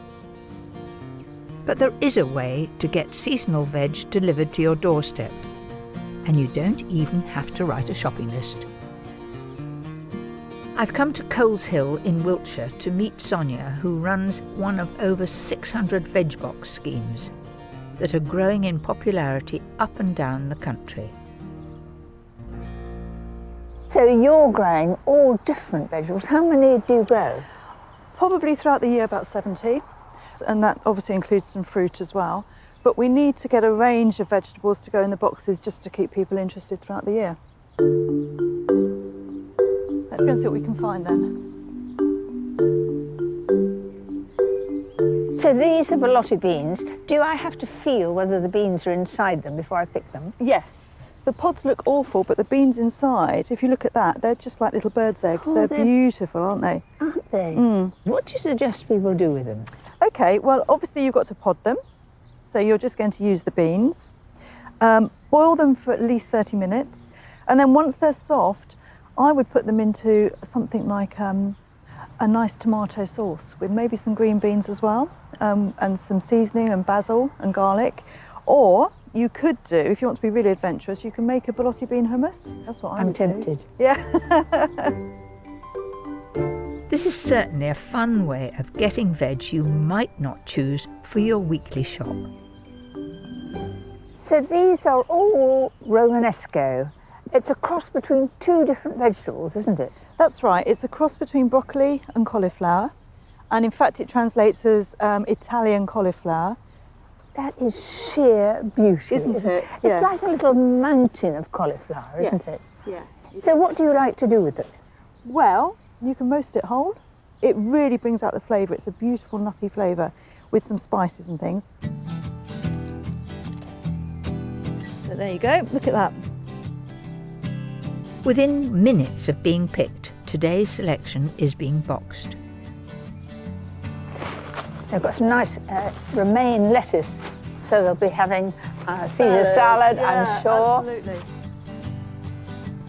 And as if I didn't have a busy enough life, I've now become a delivery woman. Hello? Hello. Oh, Here's your veg box. Oh, excellent. So what's the best thing about the vegetable box? As a working mum, it's very easy just to feed your kids, you know, peas, carrots and broccoli, because you know they're going to eat it. And having a box like this definitely makes their vegetable eating more varied. And it must save you time not having to go shopping, make those lists, find the stuff. It's one less thing to worry about, absolutely. Well, you enjoy it. Thank you very much, I will. So a delivery can certainly make your life that little bit easier. But if you're wondering what to do with all this wonderful veg, I've just the thing. Most people just do cauliflower cheese, but I'm going to do roasted cauliflower. And all I'm going to do is take all the sprigs off and roast them in a little olive oil.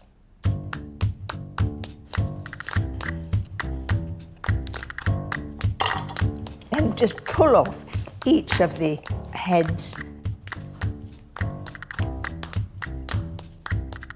They want to be sort of about that size. And if you want to split them, just take a knife like that and then pull them apart and they'll hold together like that. To get the perfect roast, coat evenly in a little olive oil. You could do this in a bowl, but on the other hand, somebody's got to wash up the bowl, and we're all in for saving time. Then I'm going to put a little seasoning under the cauliflower, like that. A little bit of seasoning on top. And it's nice to use sea salt because you get a bit of crunch. So nothing could have been simpler than that. All it's got to do is to roast now, and that wants to go in a really hot oven, a fan oven 200, and it'll take about 30 minutes. While the oven works its magic, I'll show you the quickest dressing imaginable.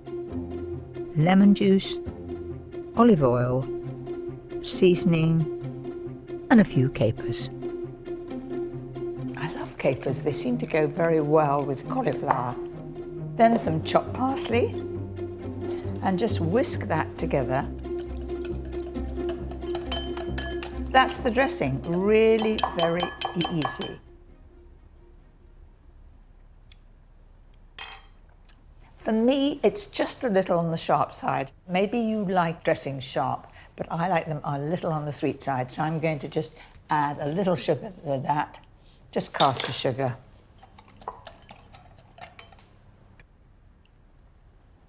That's more my style, a little less sharp. Cauliflower's going to be ready.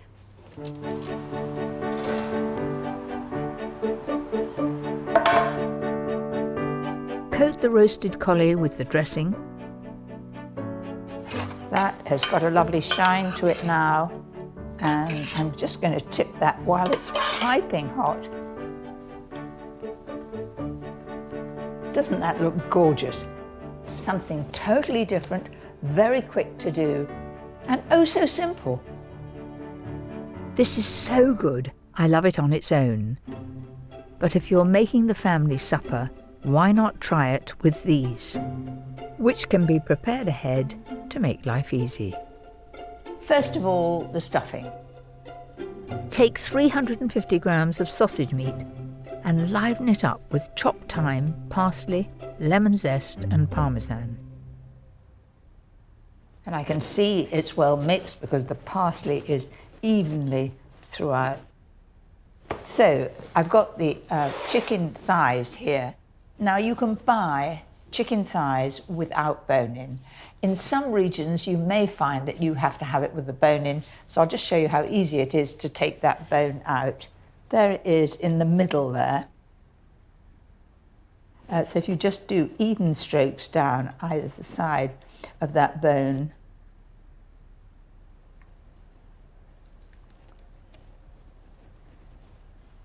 Once you've got the end of it to hold, can you see the weight of the chicken brings it down, and then it just comes off quite easily at the end, like that.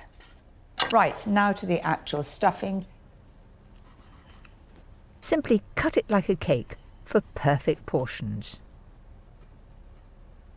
And I'm going to roll each one into a sausage shape, and think about it, it wants to be the same length as the chicken thigh. Just a little bit of seasoning.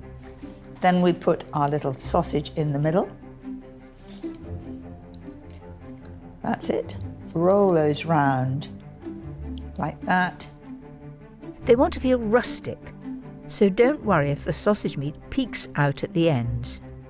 Now we need to put bacon around the outside. And make sure that it's really well wrapped round underneath. That's it, and that is going to hold it together. My tip for a beautiful glaze is to drizzle some honey before they go into the oven. I've set it at 200 degrees fan, and it will take about 25-30 minutes. What could be easier or quicker?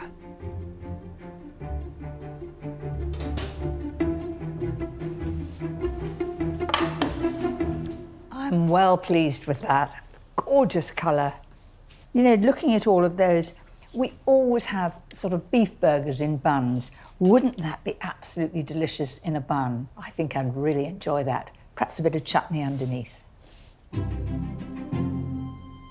And look how a wonderful colour that bacon's become. It looks very special. You can prepare it ahead, and gosh, it's good to eat.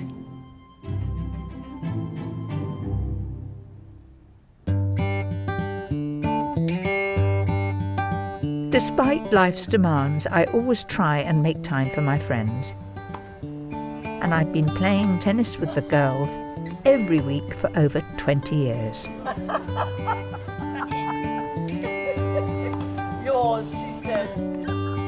This really helps take my mind off my busy schedule.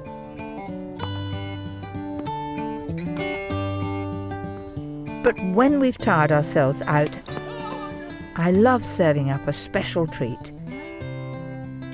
And this is the quickest little pud you can imagine. On a very busy day, You may think, no time to make a pudding or indeed a biscuit, but I'm going to show you a pud that's so delicious, so quick to make, and absolutely foolproof. For this guilty pleasure, you'll need to dissolve 100 grams of caster sugar in 600 ml of double cream. Yes, double cream. It's a luxury pud, this. Now for the fruity bit. The juice of a lime and 5 passion fruit. Use a lemon if you prefer. You know, passion fruit is something that's become more and more popular as the years go by. To begin with, I was very shy of it, but I absolutely love it now. Whiz that for a few seconds. Here we go. It will crush the seeds and give a gorgeously intense flavour. And then with a spoon, just push it through. It goes through like lightning. Right, now I'm going to have a look at that cream. For a lovely smooth texture, there must be no trace of sugar. So in goes the lime juice and then the passion fruit juice. Give it a stir, and as you do it, you see it is thickening. It's a reaction of the lime, thickens the cream instantly, and the passion fruit also helps too. This is very rich. You certainly don't want big sundae glasses to fill because it would just be too much. So these little glasses I think are great. They need to go in the fridge for 3 to 4 hours to set firmly. See, there's a real wobble now, and I'm going to make a special, very quick biscuit to go with them. First of all, a little flour on the table. Roll out half a block of all butter puff pastry. And I'm aiming to get this about 8 inches across. Don't panic if it starts to stick. Some cling film will save the day. And keep rolling until it's really, really thin. Imagine you're making something like millefeuille. That wants to be just as thin as this too. And because puff pastry rises in flaky layers, you'll get a really crisp, thin biscuits. That's it. Now, I want to have squares of 4 inches. So to get a square, you just fold it over like that. Okay? And then another square on the way down. Like that. And like that. And then for my triangular biscuits, you just cut each square into 4. Nothing could be simpler, could it? For a delicious topping, just brush with egg white and sprinkle evenly with a mix of lemon zest and sugar. So really, so quick, easy, simple to do. You haven't even made the pastry. Now these need very careful baking. I've set the oven at 180 centigrade, and they take about 8 to 10 minutes because they want to be a very pale golden on the outside. If they're brown, they'll be bitter. So you've been warned.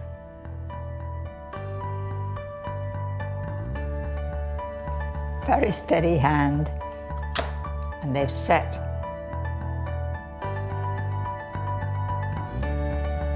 Finish them off with a dash of passion fruit.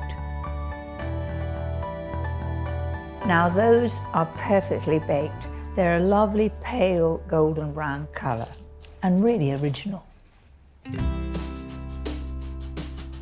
I think they're winners, especially for the girls' lunch.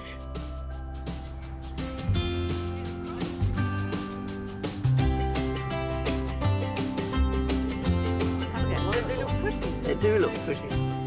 Yummy, as my grandchildren would say. They're absolutely glorious. To the winner. To the winner.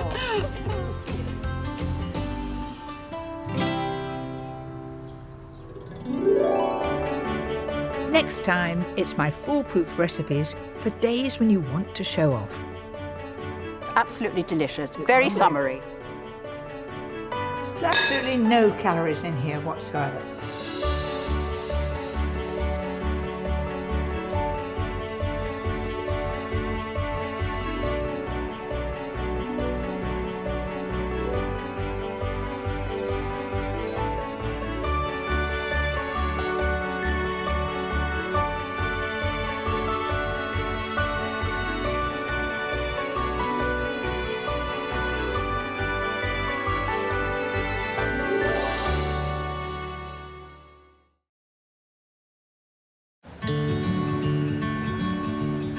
I'm Mary Berry, and in this series I'll be sharing some of my best foolproof secrets with you. I think it's really important to have a selection of trusted recipes that you know will never let you down. No matter what the occasion, I'll show you how to make it simple. From my delicious ideas for lazy days... Here I go, a treat for you. I could get quite used to this. It's very nice. To easy recipes when time is tight. And scrumptious goodies to thrill the family. Oh, thank you very much. A spoon. Today, it's foolproof recipes for those days when you want something that's just a little bit special. It's a real treat.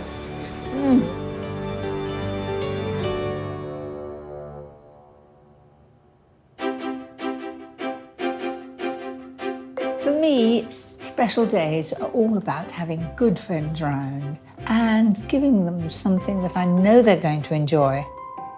It's time to push the boat out with the very best ingredients for dishes that feel truly sumptuous.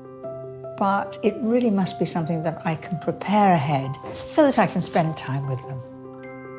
A seafood treat that's the height of decadence. A gorgeous vegetable dish that's bound to impress. A regal classic that will satisfy the heartiest appetite. And a stunning pud that will finish things off with great style. But let's begin with a dinner party favourite.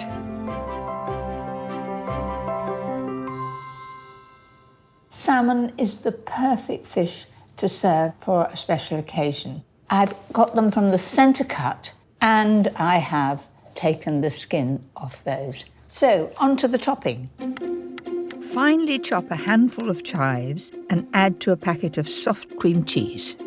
If you pick up low-fat cream cheese, it'll just run off the salmon, it won't have the flavour and it won't have the texture, so full fat. To pack in more flavour, add some grated parmesan and a clove of crushed garlic. That looks just about right. Smells beautifully of chives. Now we want some black pepper in there. And some salt. So we now have the topping ready for the salmon. So dollop it on. The idea is to cover the fillet from end to end fairly evenly. Liven up the top with a sprinkling of lemon zest and parsley. Doesn't that brighten it up? And of course it all adds to the flavour as well. Finish off with red pepper for a lovely striking effect. For perfectly cooked salmon every time, bake at 180 fan for 15 minutes, but keep an eye on it. When you see the first little bit of liquid coming out of the fish, out, it'll be done. While that salmon's cooking, I'm going to do a very special accompaniment, spiralised vegetable. I've got a spiraliser here, quite a simple one. Looks a bit like an egg timer, doesn't it?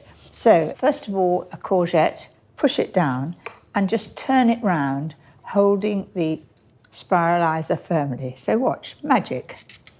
Do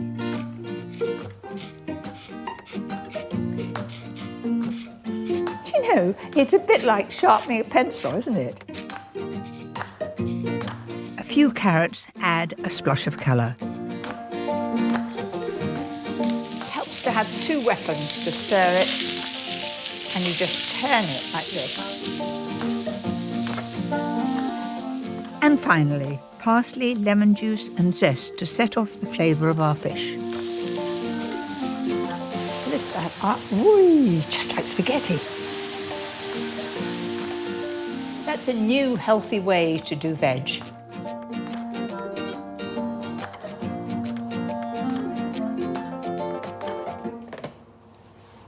That looks just about right. Can you see at the very front here, there's just a little bit of liquid coming out. That's how it should be.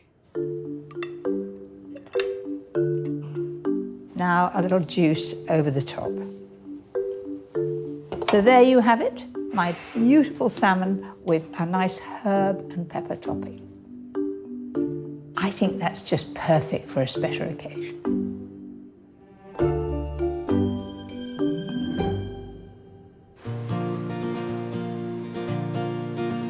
Sometimes special days require a bit of decadence, and for me there's nothing more indulgent than lobster. I've travelled to Ventnor on the Isle of Wight to meet Ed Blake, whose family have been making a living off these shores since the 1830s. Hello, right? Hello, Ed. Yes, it is. You're taking me lobster catching. I am, yeah. And what a day. It's How beautiful, marvellous. isn't it? Absolutely beautiful. Come aboard. Can I just take your hand? Yeah, I'll come this way. I'll Have a leg in. This is a first for me. Unfortunately not for me.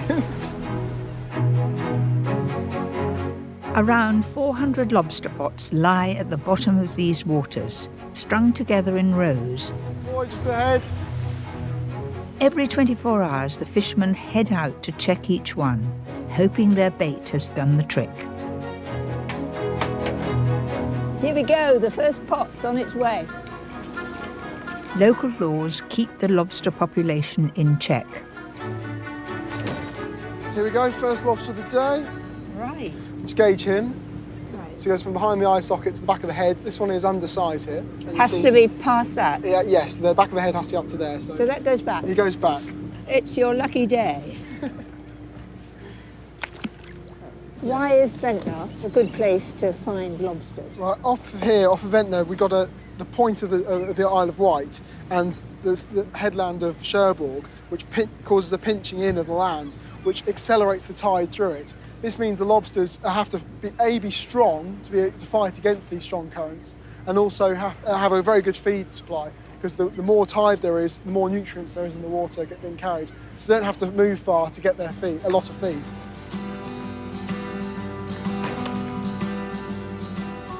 Why, you've got two in here. Two in this one. That was lucky. But here we have a buried one. So you can see the eggs under her tail there. Oh, gosh. Are they always black? They're always black. On a big lobster, it can be up to 250,000 of them in there. So and that you must definitely put back. Must definitely put back. Well, that's our future. That's our stock for the next generation. So you must come out in all weathers. Yes, in fact, the best fishing is when it's really rough. That gets the nutrients stirred up. So we're actually praying for wind half the time. We haven't had a big lobster yet, so let's look. Let's have a look. Look at that. You just called it. Lovely big lobster. That's a whopper. So the back of the eye to there. She's definitely inside. She hasn't got any eggs, so we're good to keep her. Good, solid weight of a lobster. I mean, it is a real beauty, this lovely shiny black. And the rich blues in the tail, look at them. Absolutely lovely. Absolutely and of course, when that is cooked, it goes bright red. This is a real delicacy. It is the king of the sea, really. It is, there's nothing better. With our pots checked, it's time to head back to shore to sample today's catch. And here in Ventnor, they have a very unique way of serving it. Here we go. So the lobster we caught this morning. Gosh, that's very decadent. Chips and lobster. It's a real treat. You know what? That was the real taste of the sea. It is absolutely scrumptious. And I'm in for my next slice. Blow the chips. I might join you. You've been waiting for that, haven't you? Can't beat it, can you? You can't beat it. Well, lobster and chips was a new one on me. But if you're preparing a special dinner for friends, this next recipe might just fit the bill.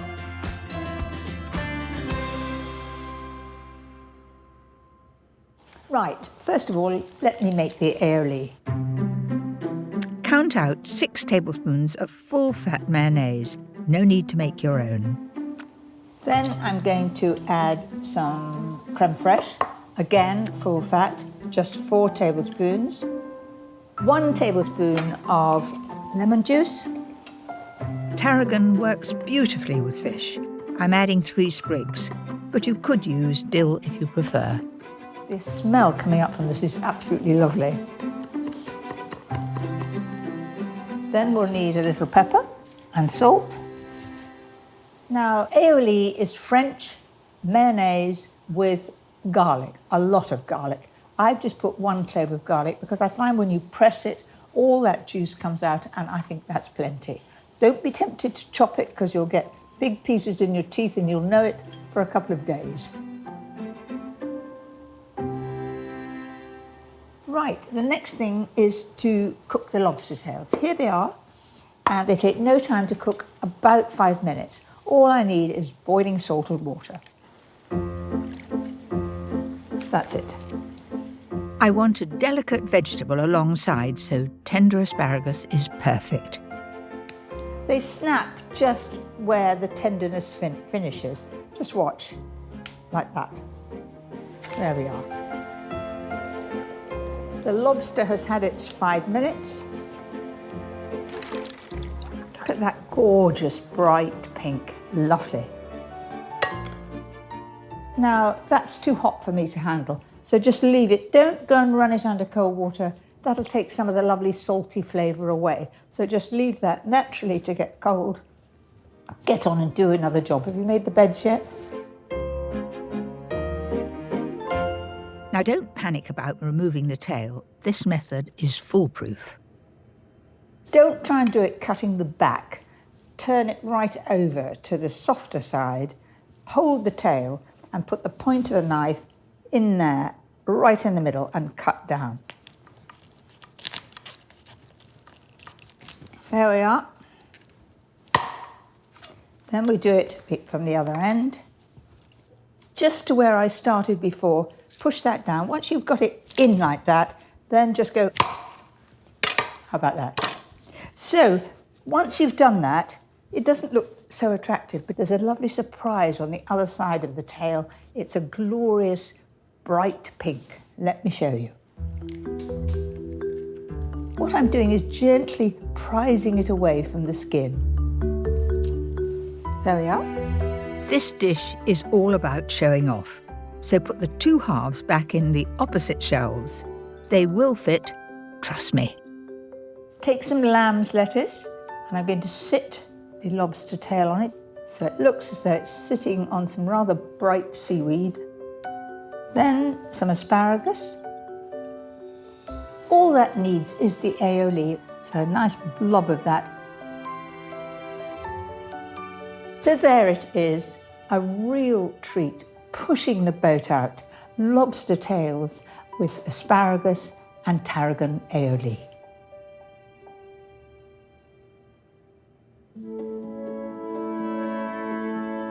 When you're planning a special occasion, it's important to cater for all tastes. And this next dish is a lovely, rich way of serving vegetables. It's colourful, it's tasty, all in one dish, and you can do it ahead. Let's get going. I'm using courgette, red pepper and aubergine because they roast so well. Now I'm going to add about 4 tablespoonfuls of oil, give or take. You just rub it together and eventually it'll all get covered in that olive oil. If you just drizzle the oil, you'll miss bits. This works every time. I think that's well and truly mixed. The secret to this dish is to roast the veg first. That way, all the moisture will be drawn out and the dish won't be soggy. Now I've set the oven at 200 fan and it will take about 25 minutes. I'm aiming to get them a nice colour and beautifully tender. All posh vegetables need a posh sauce. Mine is made with some red onion, 2 fat cloves of garlic, and to make it velvety smooth, I'm using passata. Now passata is just sieved tomatoes. Last few bits, sugar, chopped basil and thyme, and leave it to simmer for 10 minutes. Now to take out our vegetables, you'll notice they've really shrunk. Now it's time to make the layers.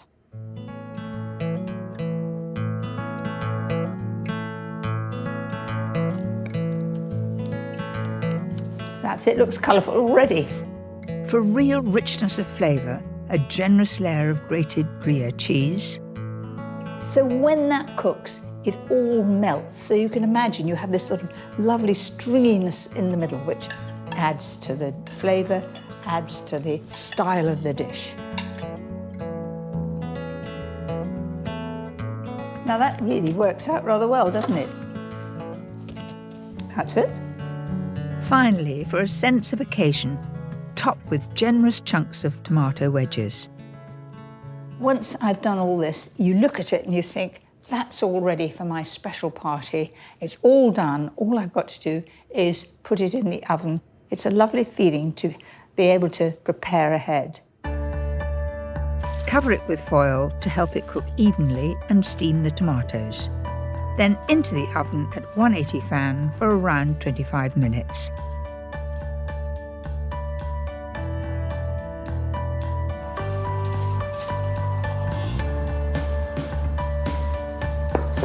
That's just like I wanted it to be.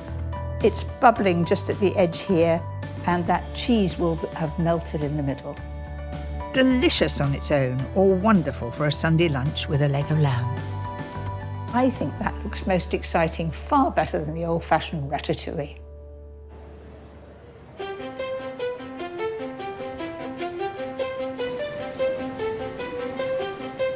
Some of my most special days are those shared with friends. I never drink at lunchtime, but this is an exception. A chance to share stories and remember the good old days. The only thing I ever cooked before I married Paddy was lamb chops. Did you woo him on lamb chops? No, he took me out to dinner all the time. I've known Mary, must be 53 or 4 years now. We did a dish in Housewife magazine with Chinese food, which was fairly new in those days, in the early 60s. Well, this is Shirley, and very unlike Shirley, you've just got a cup of coffee or tea in your hand. Times have certainly changed, but here at Rules, things have stayed firmly in the past. It has been going since 1798 and is renowned for a dish which has remained unchanged for many years: beef Wellington. The origin of this dish is unclear. Some say it was invented in Wellington, New Zealand. But I like the rumour that it was created in honour of the first Duke of Wellington, Arthur Wellesley. Well, it's one of the classic dishes of this country, really, isn't it?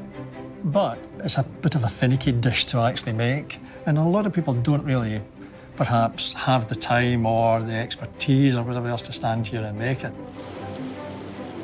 There's a few processes involved. It's not something that you can just come home, bang, in the oven. So you need to think about it, maybe pre-plan a wee bit and be quite organised. Because we've had it on for so long, it doesn't actually feature on the menu anymore. Our guests know they simply have to ask for it, and we're delighted to create that for them. And it's one of those dishes, you know, there's little point in trying to reinvent the wheel. It works. It's worked that way for hundreds of years, so it's a classic, iconic dish. When I first made beef Wellington, I suppose in 1966, it did seem very complicated. You either had a pâté de foie all the way around it, or you had a sort of mushroom farce.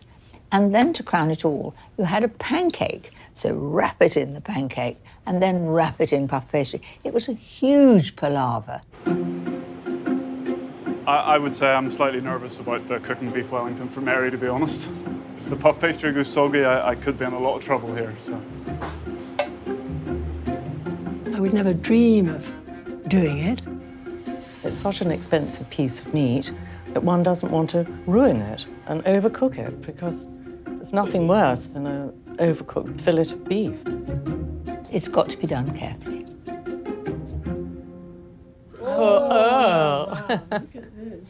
How beautiful is that? This is the moment of truth. Fingers crossed.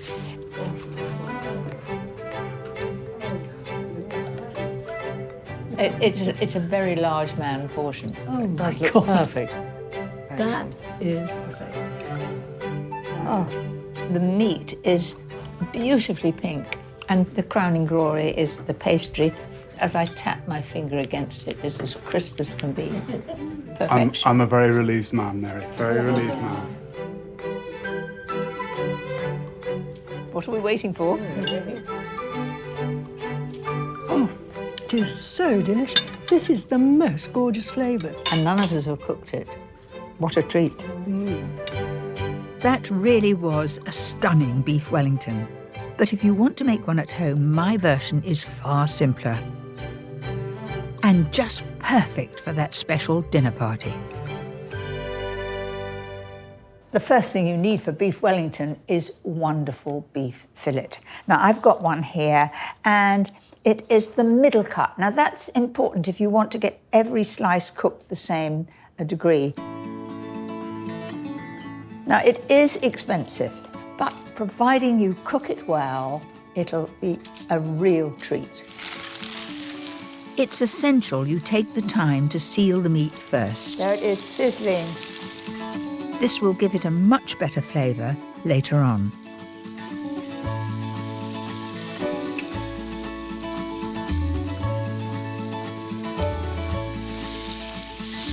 But you want to do this fairly evenly. You don't want just brown on the top and brown underneath. It's got to be all the way around.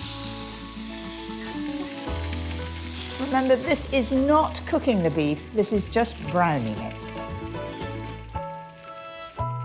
Roast at 200 fan for 15 minutes, then let it cool and pop it into the fridge to chill. For the topping, I've fried off 350 grams of mushrooms, but make sure you drain the moisture. You don't want a soggy pastry. And you must let this get cold first, otherwise it would cook the egg yolk like scrambled egg. So in goes the egg yolk. That helps to bind it. To give it a deeper flavour, I'm using grated parmesan, Dijon mustard and fresh tarragon. Little pepper and salt. And then you just mix that all together. It becomes quite firm. Can you see that? So that is my mushroom farce to go on top of the beef. All we need now is the pastry casing, and I'm cutting a few corners. It's pre-bought butter puff pastry. Life is too short for me to make puff pastry. At last it's time to finish the beef Wellington. For a foolproof result, everything must be stone cold. So pile that on like that. I'm having a nervous moment. I'm just wondering whether it's going to quite reach. So I'm just going to roll that just a little tiny bit longer there, just in case. Don't want to have to take it off again. That's it. So I'm going to brush around the outside with the egg, and that'll make it stick. Then I'm going to lift that up in one fell swoop, like that. And I haven't stretched it. If you stretch it, it'll go back and shrink. So just press that down like that. Glaze that with the egg that I mixed with milk. Why am I doing that? Because I want the strips to stick. A touch more egg wash will give a glistening finish. Bake at 200 fan for 30 to 35 minutes. until the pastry is golden brown and crisp.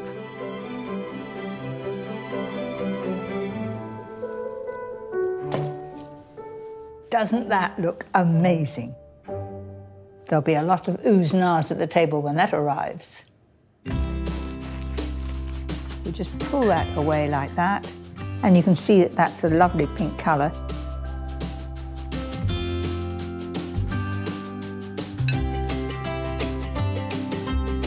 A side of greens and a luxurious tarragon and mushroom sauce are a perfect marriage. I think I'll get that in on one go.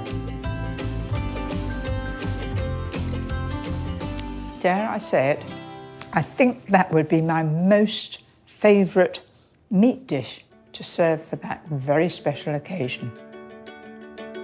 It's always good to end a special meal with a bit of a sparkle. And this pud is beautifully simple. Panacotta simply means cooked cream, and it comes from Italy. If you're in Italy, it's there on every menu. So that's 900 ml of cream, and then I'm going to add the sugar, 75 grams. In that goes. And I'm going to heat it simply enough to be really, really hot and dissolve that sugar.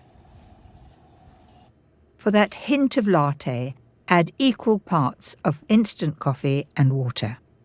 You could, if you wish, use 1 shot of espresso coffee if you prefer, but this I find gives a really good flavour. Now, to make the whole thing set, I need gelatin. Soften 13 grams in water and add to the latte mixture. Don't expect it to be like a thick sauce, and you won't notice any difference in the consistency, except that there's no floppy gelatin there. That's absolutely ready to go. That was easy, wasn't it?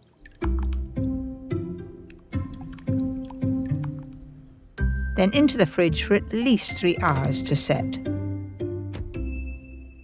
Right, the next move is the brittle. It's essential when you're making caramel to dissolve the sugar first. To be foolproof, don't use a non-stick pan as the sugar will crystallise. And now I can take the spoon out, never stir it again, turn up the heat, and the moment that it turns to a pale straw colour, off with the heat.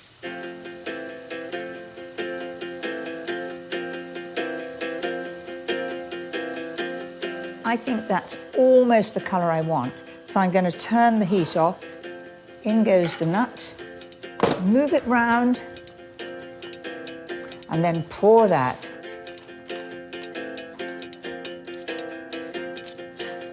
I'm going to let that get stone cold, then I'll bang it and it'll all crush and have that beautiful flavour. Each little piece of nut will be covered in caramel and it'll look like a little jewel. There they are, lined up like soldiers. It helps to get them out if you just dip them in hot water for a moment. A secret of getting it dead centre is to wet the plate first. You'll then be able to move them about. Doesn't that look amazing? Lovely shine on it. You don't want to have the pieces too big to break their teeth, just about right.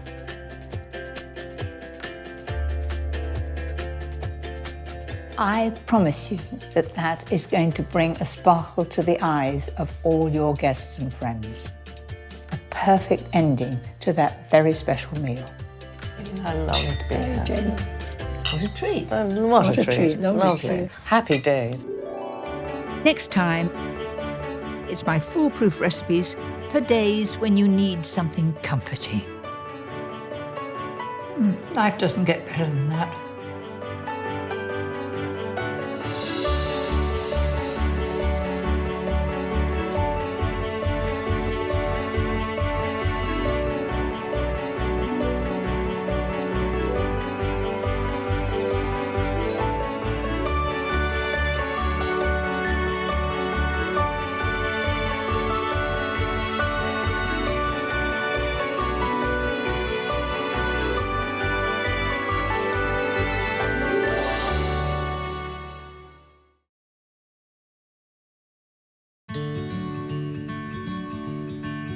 I'm Mary Berry, and in this series I'll be sharing some of my best foolproof secrets with you.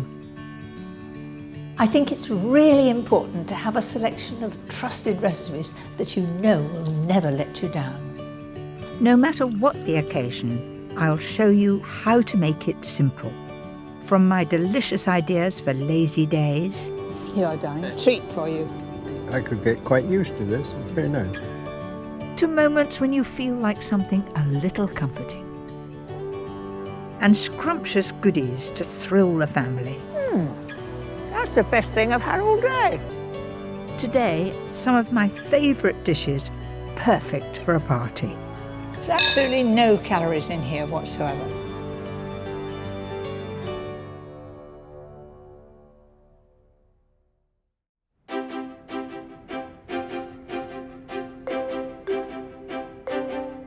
I love putting on a party, but to some people, cooking for a crowd is very daunting. I've always enjoyed sharing my ideas for party recipes. It's a time when you want food that's fun and different, but doesn't take forever to prepare. Entertaining shouldn't be complicated, so I'm sharing with you some foolproof recipes. A colourful salad platter, great for a party table. A classic terrine that's seen me through many happy occasions. A phyllo surprise that always has them coming back for more. And a truly impressive gâteau. But first, a delicious curry that makes a delightfully different party piece. When I was first married, I loved having people round, and there was certainly no room to sit down. People sat on the stairs, they sat on the floor. I could never get up now. And all the rage was a fork supper. That meant that you had a plate and a fork, and I think it's a splendid idea. Right now, I'm going to do a Thai chicken curry. It's perfect for a crowd, and all people need is a fork and a bowl.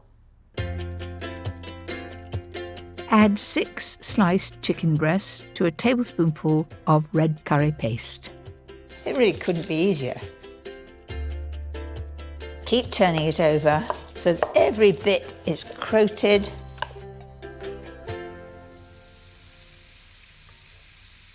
The heat releases all those lovely spices and it'll help to flavour the meat. It also helps to give the meat a nice colour. When all the meat's sealed, put it to one side and use the same pan for the sauce, starting with 2 sliced onions. So on with the lid. I'm going to turn the heat down and I'm going to leave that to cook in its own steam until it's become really, really tender. After about 10 minutes, turn up the heat and add some finely grated fresh ginger. Oh, the freshness of that. It's a lovely smell, strong, lovely lemony ginger smell, lovely. I'm now going to add 2 more tablespoons of Thai paste. Go steady if you like it on the mild side. My secret for a thick, velvety sauce is a tablespoonful of plain flour. Sprinkle it evenly over. And full-fat coconut milk. Thai curry is fairly new to me. I think I had it at my daughter's, I suppose 2 or 3 years ago, and absolutely loved it. And I've made it ever since. For those special Thai flavours, I'm adding kaffir lime leaves, the zest and juice of half a lime, a tablespoonful of brown sugar, and the essential fish sauce. I must say, when I first heard of fish sauce, I didn't like the idea at all, but it really brings out the flavour and is part of what you expect in Thai food. And of course, lemongrass. Just bash it with a rolling pin. Now, the sort of rolling pin I have is a wooden one, which is ideal for it.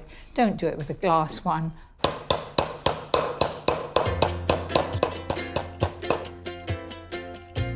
Now I'm going to return the chicken And as you're going to be doing this for a party, it's essential not to overcook it.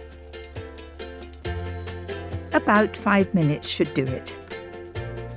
Right. For some gorgeous colour and crunch, I'm adding sugar snap peas and water chestnuts.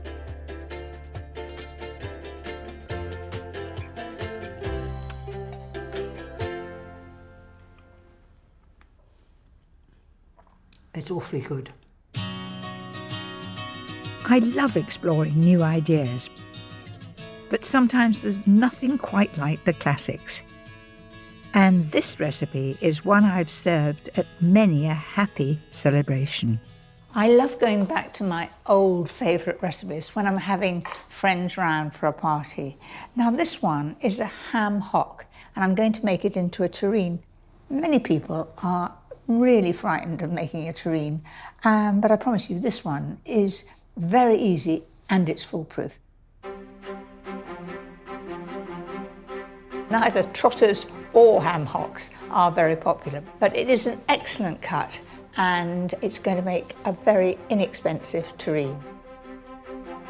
The secret to this terrine is slow cooking the meat with celery, carrot, onions and some peppercorns and fresh thyme to give it plenty of flavour. All I've got to do is top up with water.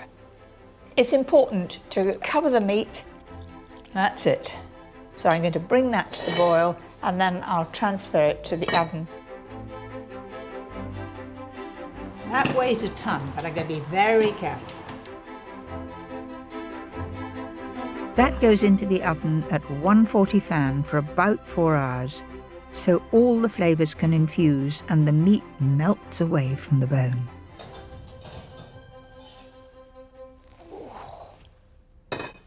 If the smell's anything to go by, it's going to be wonderful. Oh, it's soft and it's absolutely falling away from the bone. That's exactly what I want. It's come off the bone without being asked. There we are. Oops.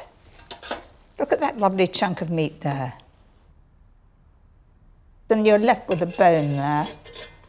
And I know who will like that. Break the meat into pieces. I want to keep it in shapes because as you cut through, it gives a lovely effect. Now that is perfect, it's all done. All those delicious juices from the cooking can now be reduced to make a beautiful jerry to hold the terrine together. I'm using 5 grams of gelatin. Can you see that? It's soft, squidgy, and then you take it and you drop it into that very hot stock. It wants to not be boiling, just very, very hot. And it is slightly cloudy, but that is all part of its charm. If it's terribly clear, I'm suspicious because it'll have no flavour. Now I'm ready to assemble the terrine. In the very bottom, I'm going to put chopped parsley so that when I turn this out, I have this wonderful green layer and it does look very smart. So just a little in there. Not too much. I don't want all the parsley to float about. And I've got some mustard seed here. I'll just put a little over here now. The mustard seeds add interest. So you do it in layers.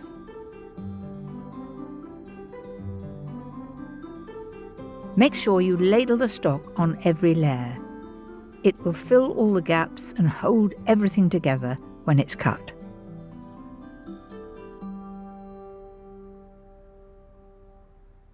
I'm quite chuffed with that.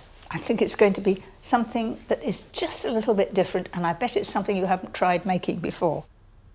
And leave that until it becomes stone cold, and then put it in the fridge overnight. I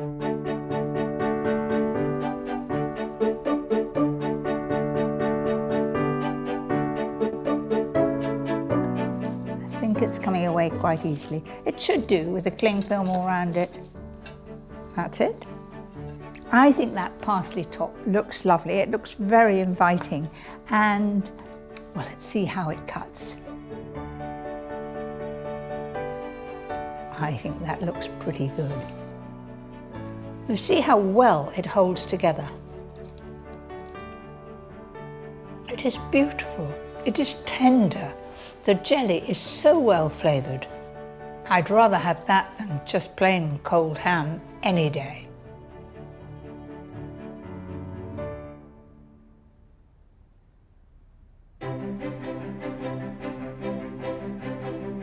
When I'm planning a party, I make sure some of the dishes are blissfully quick to prepare. The secret is to use fruit and veg in season at its best. And at this time of year, what could be better than sweet, ripe tomatoes? With more sunshine hours than other parts of the UK, the Isle of Wight is perfect for tomatoes. And I've come to discover some of the wonderful varieties grown in Newport. Brian, when I was growing up, there was only one kind of tomato, all the same size, quite big. I think they were called Moneymaker, but that was it. We've got about 40 varieties we're growing at the moment. So we've got everything from big beef tomatoes to tiny cherry tomatoes, some on the vine, some off the vine, lots of different colours, yellows, orange, pinks. We have one guy who goes around looking for lots of different varieties, and his quest is to basically find the tastiest tomato. I think he's got a very cushy number. I wouldn't mind going around the world tasting tomatoes. Try one of these, Mary.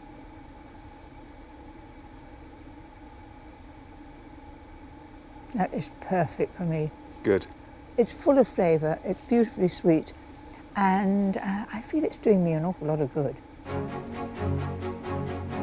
Would you like to have a look at the tops of the plants, Mary? Yeah, why not? Do you know, I thought I was going to have to put my leg over theirs, and you've got longer legs than me. So up here. Yep. Yeah. Oh, good thing. You couldn't get a big person in here, could you? Shut the gate. Now, this is very safe for your workers, isn't it? They can't fall out into the tomatoes. Going to go up now. OK. Third floor, please. These plants grow to a staggering 13 metres high. Shoots are removed weekly, allowing the flowering tops to take in all the glorious sunshine.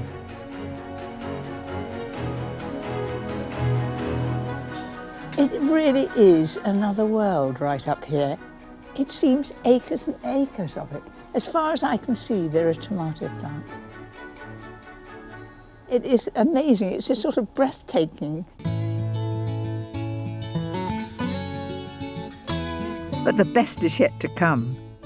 I'm going to choose a selection for my party platter. There are so many varieties here. I'm tempted by the greeny ones over here, and I think you call them zebra, and I'm going to use those in my platter because they look so stunning and so different. Let me show you one here, Mary. It's almost black, isn't it, round the outside? That tastes really good. It's got a very firm texture, a lovely flavour. Those yellow ones, I'm very tempted in the front. Are they cherry yellow or something? They're a yellow cherry type, yes. Have a taste of this one. They are very firm, they hold together well. I think they're lovely, and they'll certainly add interest to my platter. Have you got a box down there? I have, yes. There is a decent sized box here, so. Well, let's have the old flavour, these lovely cherry tomatoes here.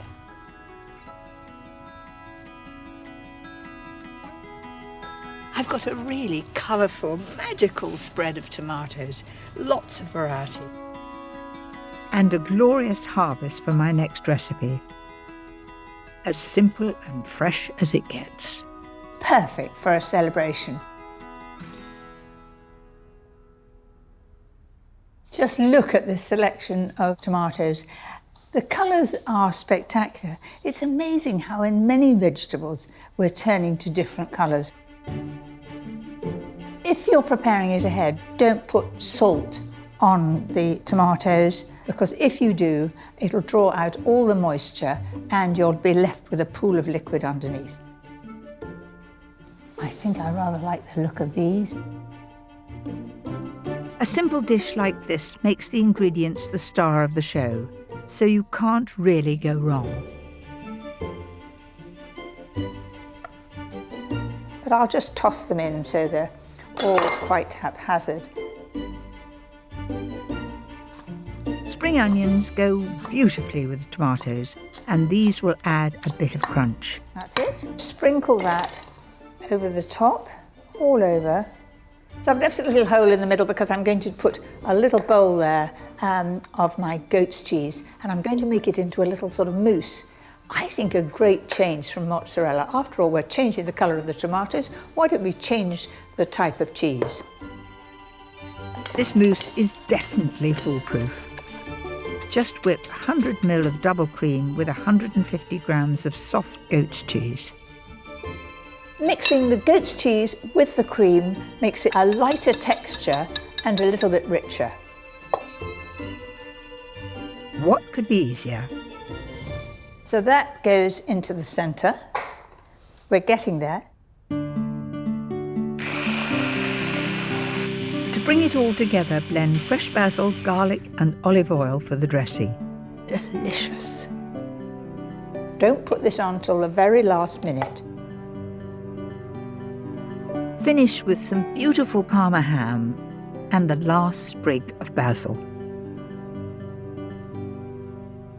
I think this is perfect for a summer celebration. It really is sunshine coming through the windows. Absolutely stunning.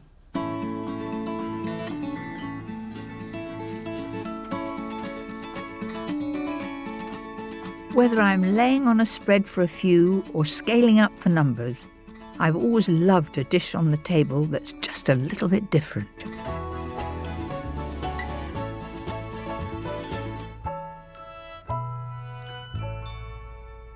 I've served salmon Koubiaka on all sorts of occasions. It's easy to serve because you know that each one will serve, say, 10 people, and so you can up the recipe very easily. I think that this is a very good centrepiece for a party, especially when you want to be a little bit more economical than usual.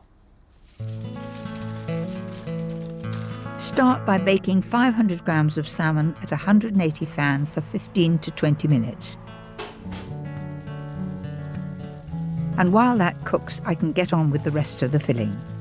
Lightly fry onion, crushed garlic and chilli in a little butter, and add sliced mushrooms. Then add the zest and juice of half a lemon to some cooked rice. The smell is great, beautifully garlicky. When the salmon's cooked and cooled, break it into pieces. Can you see, as I put my knife in it, it is just beautifully done, just as I want it, and there's plenty of moisture there. This used to be a half-term treat for the children when they were young, and their friends would come in and I'd make a big Koubiaka. For a lovely fresh flavour, use a handful of chopped chives and parsley. That looks good enough for me. And shush it all in. And then I'll give it a good mix. That's it. And you see how gentle I'm being. I'm not sort of mashing it down because I want to be able, as people eat it, they think, oh, this is salmon. I can see the nice big generous pieces of salmon. That's it. So I'm just going to put that to one side and get on with the phyllo part. Don't be put off by using phyllo. It's wonderful stuff, I think, phyllo. And no, I am not going to make it. I made it at college and I vowed never again. I have a foolproof trick that never fails. All you need are 6 sheets of phyllo pastry, a sheet of non-stick paper and melted butter. I'm doing it that way, then that way, and then that way, so that it holds together well. By crisscrossing the sheets like this, it just won't fall apart. So that wasn't too difficult, was it? Now for the salmon and rice filling. A Koubiaka traditionally is high, so we're going to mould it with the hands, first of all, like this. Like that. Take this end up here and fold it over. And with the aid of the paper, I'm going to turn that over, give it a push. And you want to end up with the join underneath. That's it. For a perfect crispy golden brown finish, bake at 180 fan for 30 to 35 minutes.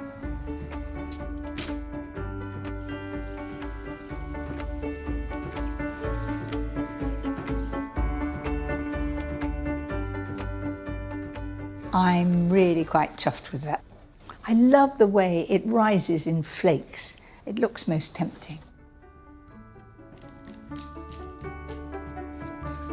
The wafer-thin pastry all the way around, and a mass of that glorious salmon, herbs, chilli and rice. It just looks tempting.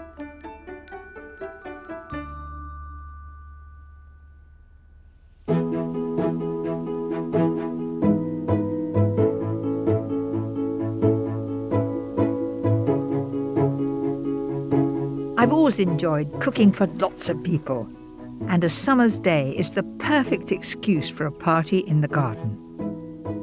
Today we have the garden owners of Buckinghamshire who open their gardens for National Garden Scheme, and they're all coming here on a jolly and to see our garden.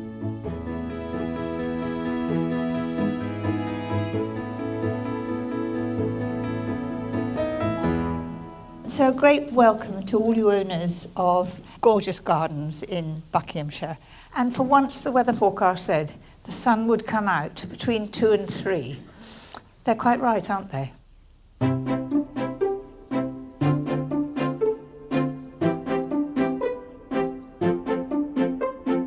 Every party needs something grand as the finale, and I've got a big, bold and beautiful cake.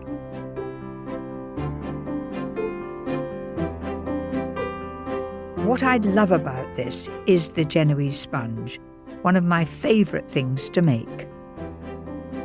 For each sponge, whisk 4 eggs and 125 grams of caster sugar.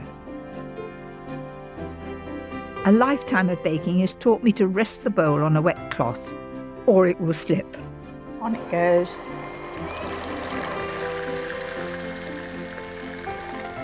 If it's pale, light and fluffy, it's done. That's about right. When I write an M there, I can just see the M and it quickly goes down. Did you notice I was moving the whisk around? If you stand still, the outside won't mix very well. Follow exactly as I've done and you'll make a good Genoese sponge. Well, so far so good. Now slowly add 125 grams of self-raising flour. And folding in is going round the outside and cutting through the middle. Outside and cutting through the middle. You'll need to be gentle to keep the air in and make your sponge lovely and light. It's adding 50 grams of cold melted butter that makes this a Genoese.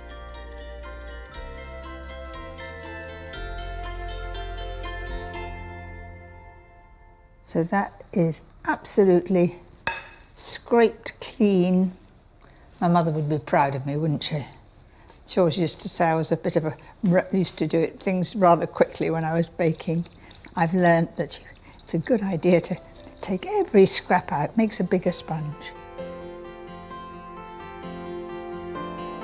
Make the second one in just the same way, then into the oven for around 30 minutes at 160 fan until golden and springy to the touch.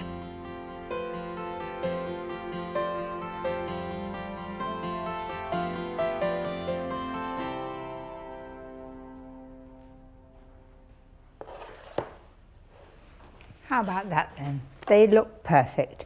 They're just shrinking away from the sides of the tin, and when I put my finger on it, it springs back again.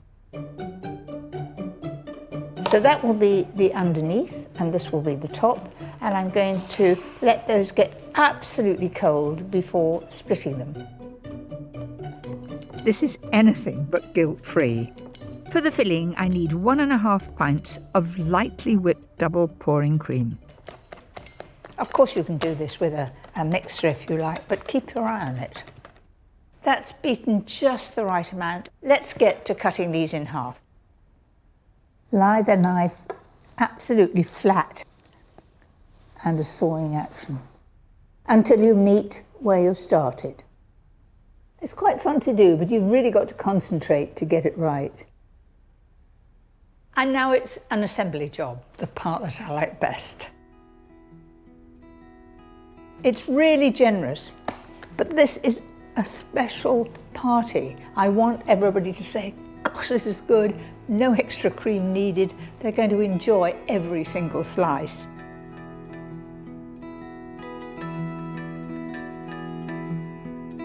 I'm adding blueberries, raspberries and blackberries. But keep clear of the larger fruits, which will need cutting. Push it down so the cream that I've put there comes up between the fruit, and when you cut it, it does look very good. Then 1/3 of the cream again.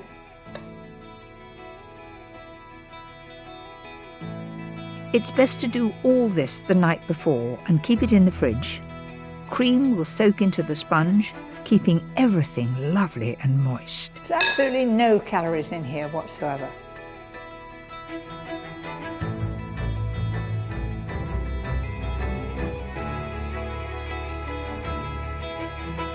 And some blackberries.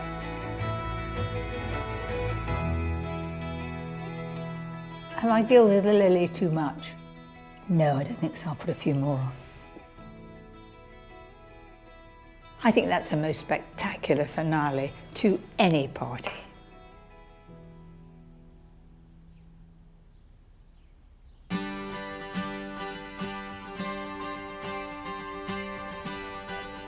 There we go.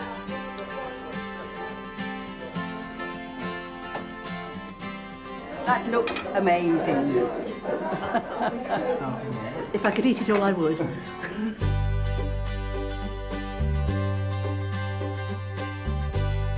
I love having a crowd. I'd never write a book cooking for one. I like the friendship, I like the people. I like them to enjoy what I cook. It's absolutely delicious, very summery. I hope we're allowed seconds. All her recipes work, that's the lovely thing. You always know if you want to make another recipe you've never done before, if it's a Maryberry, it's going to work. Everybody seems to have enjoyed themselves, and it's good to spoil them.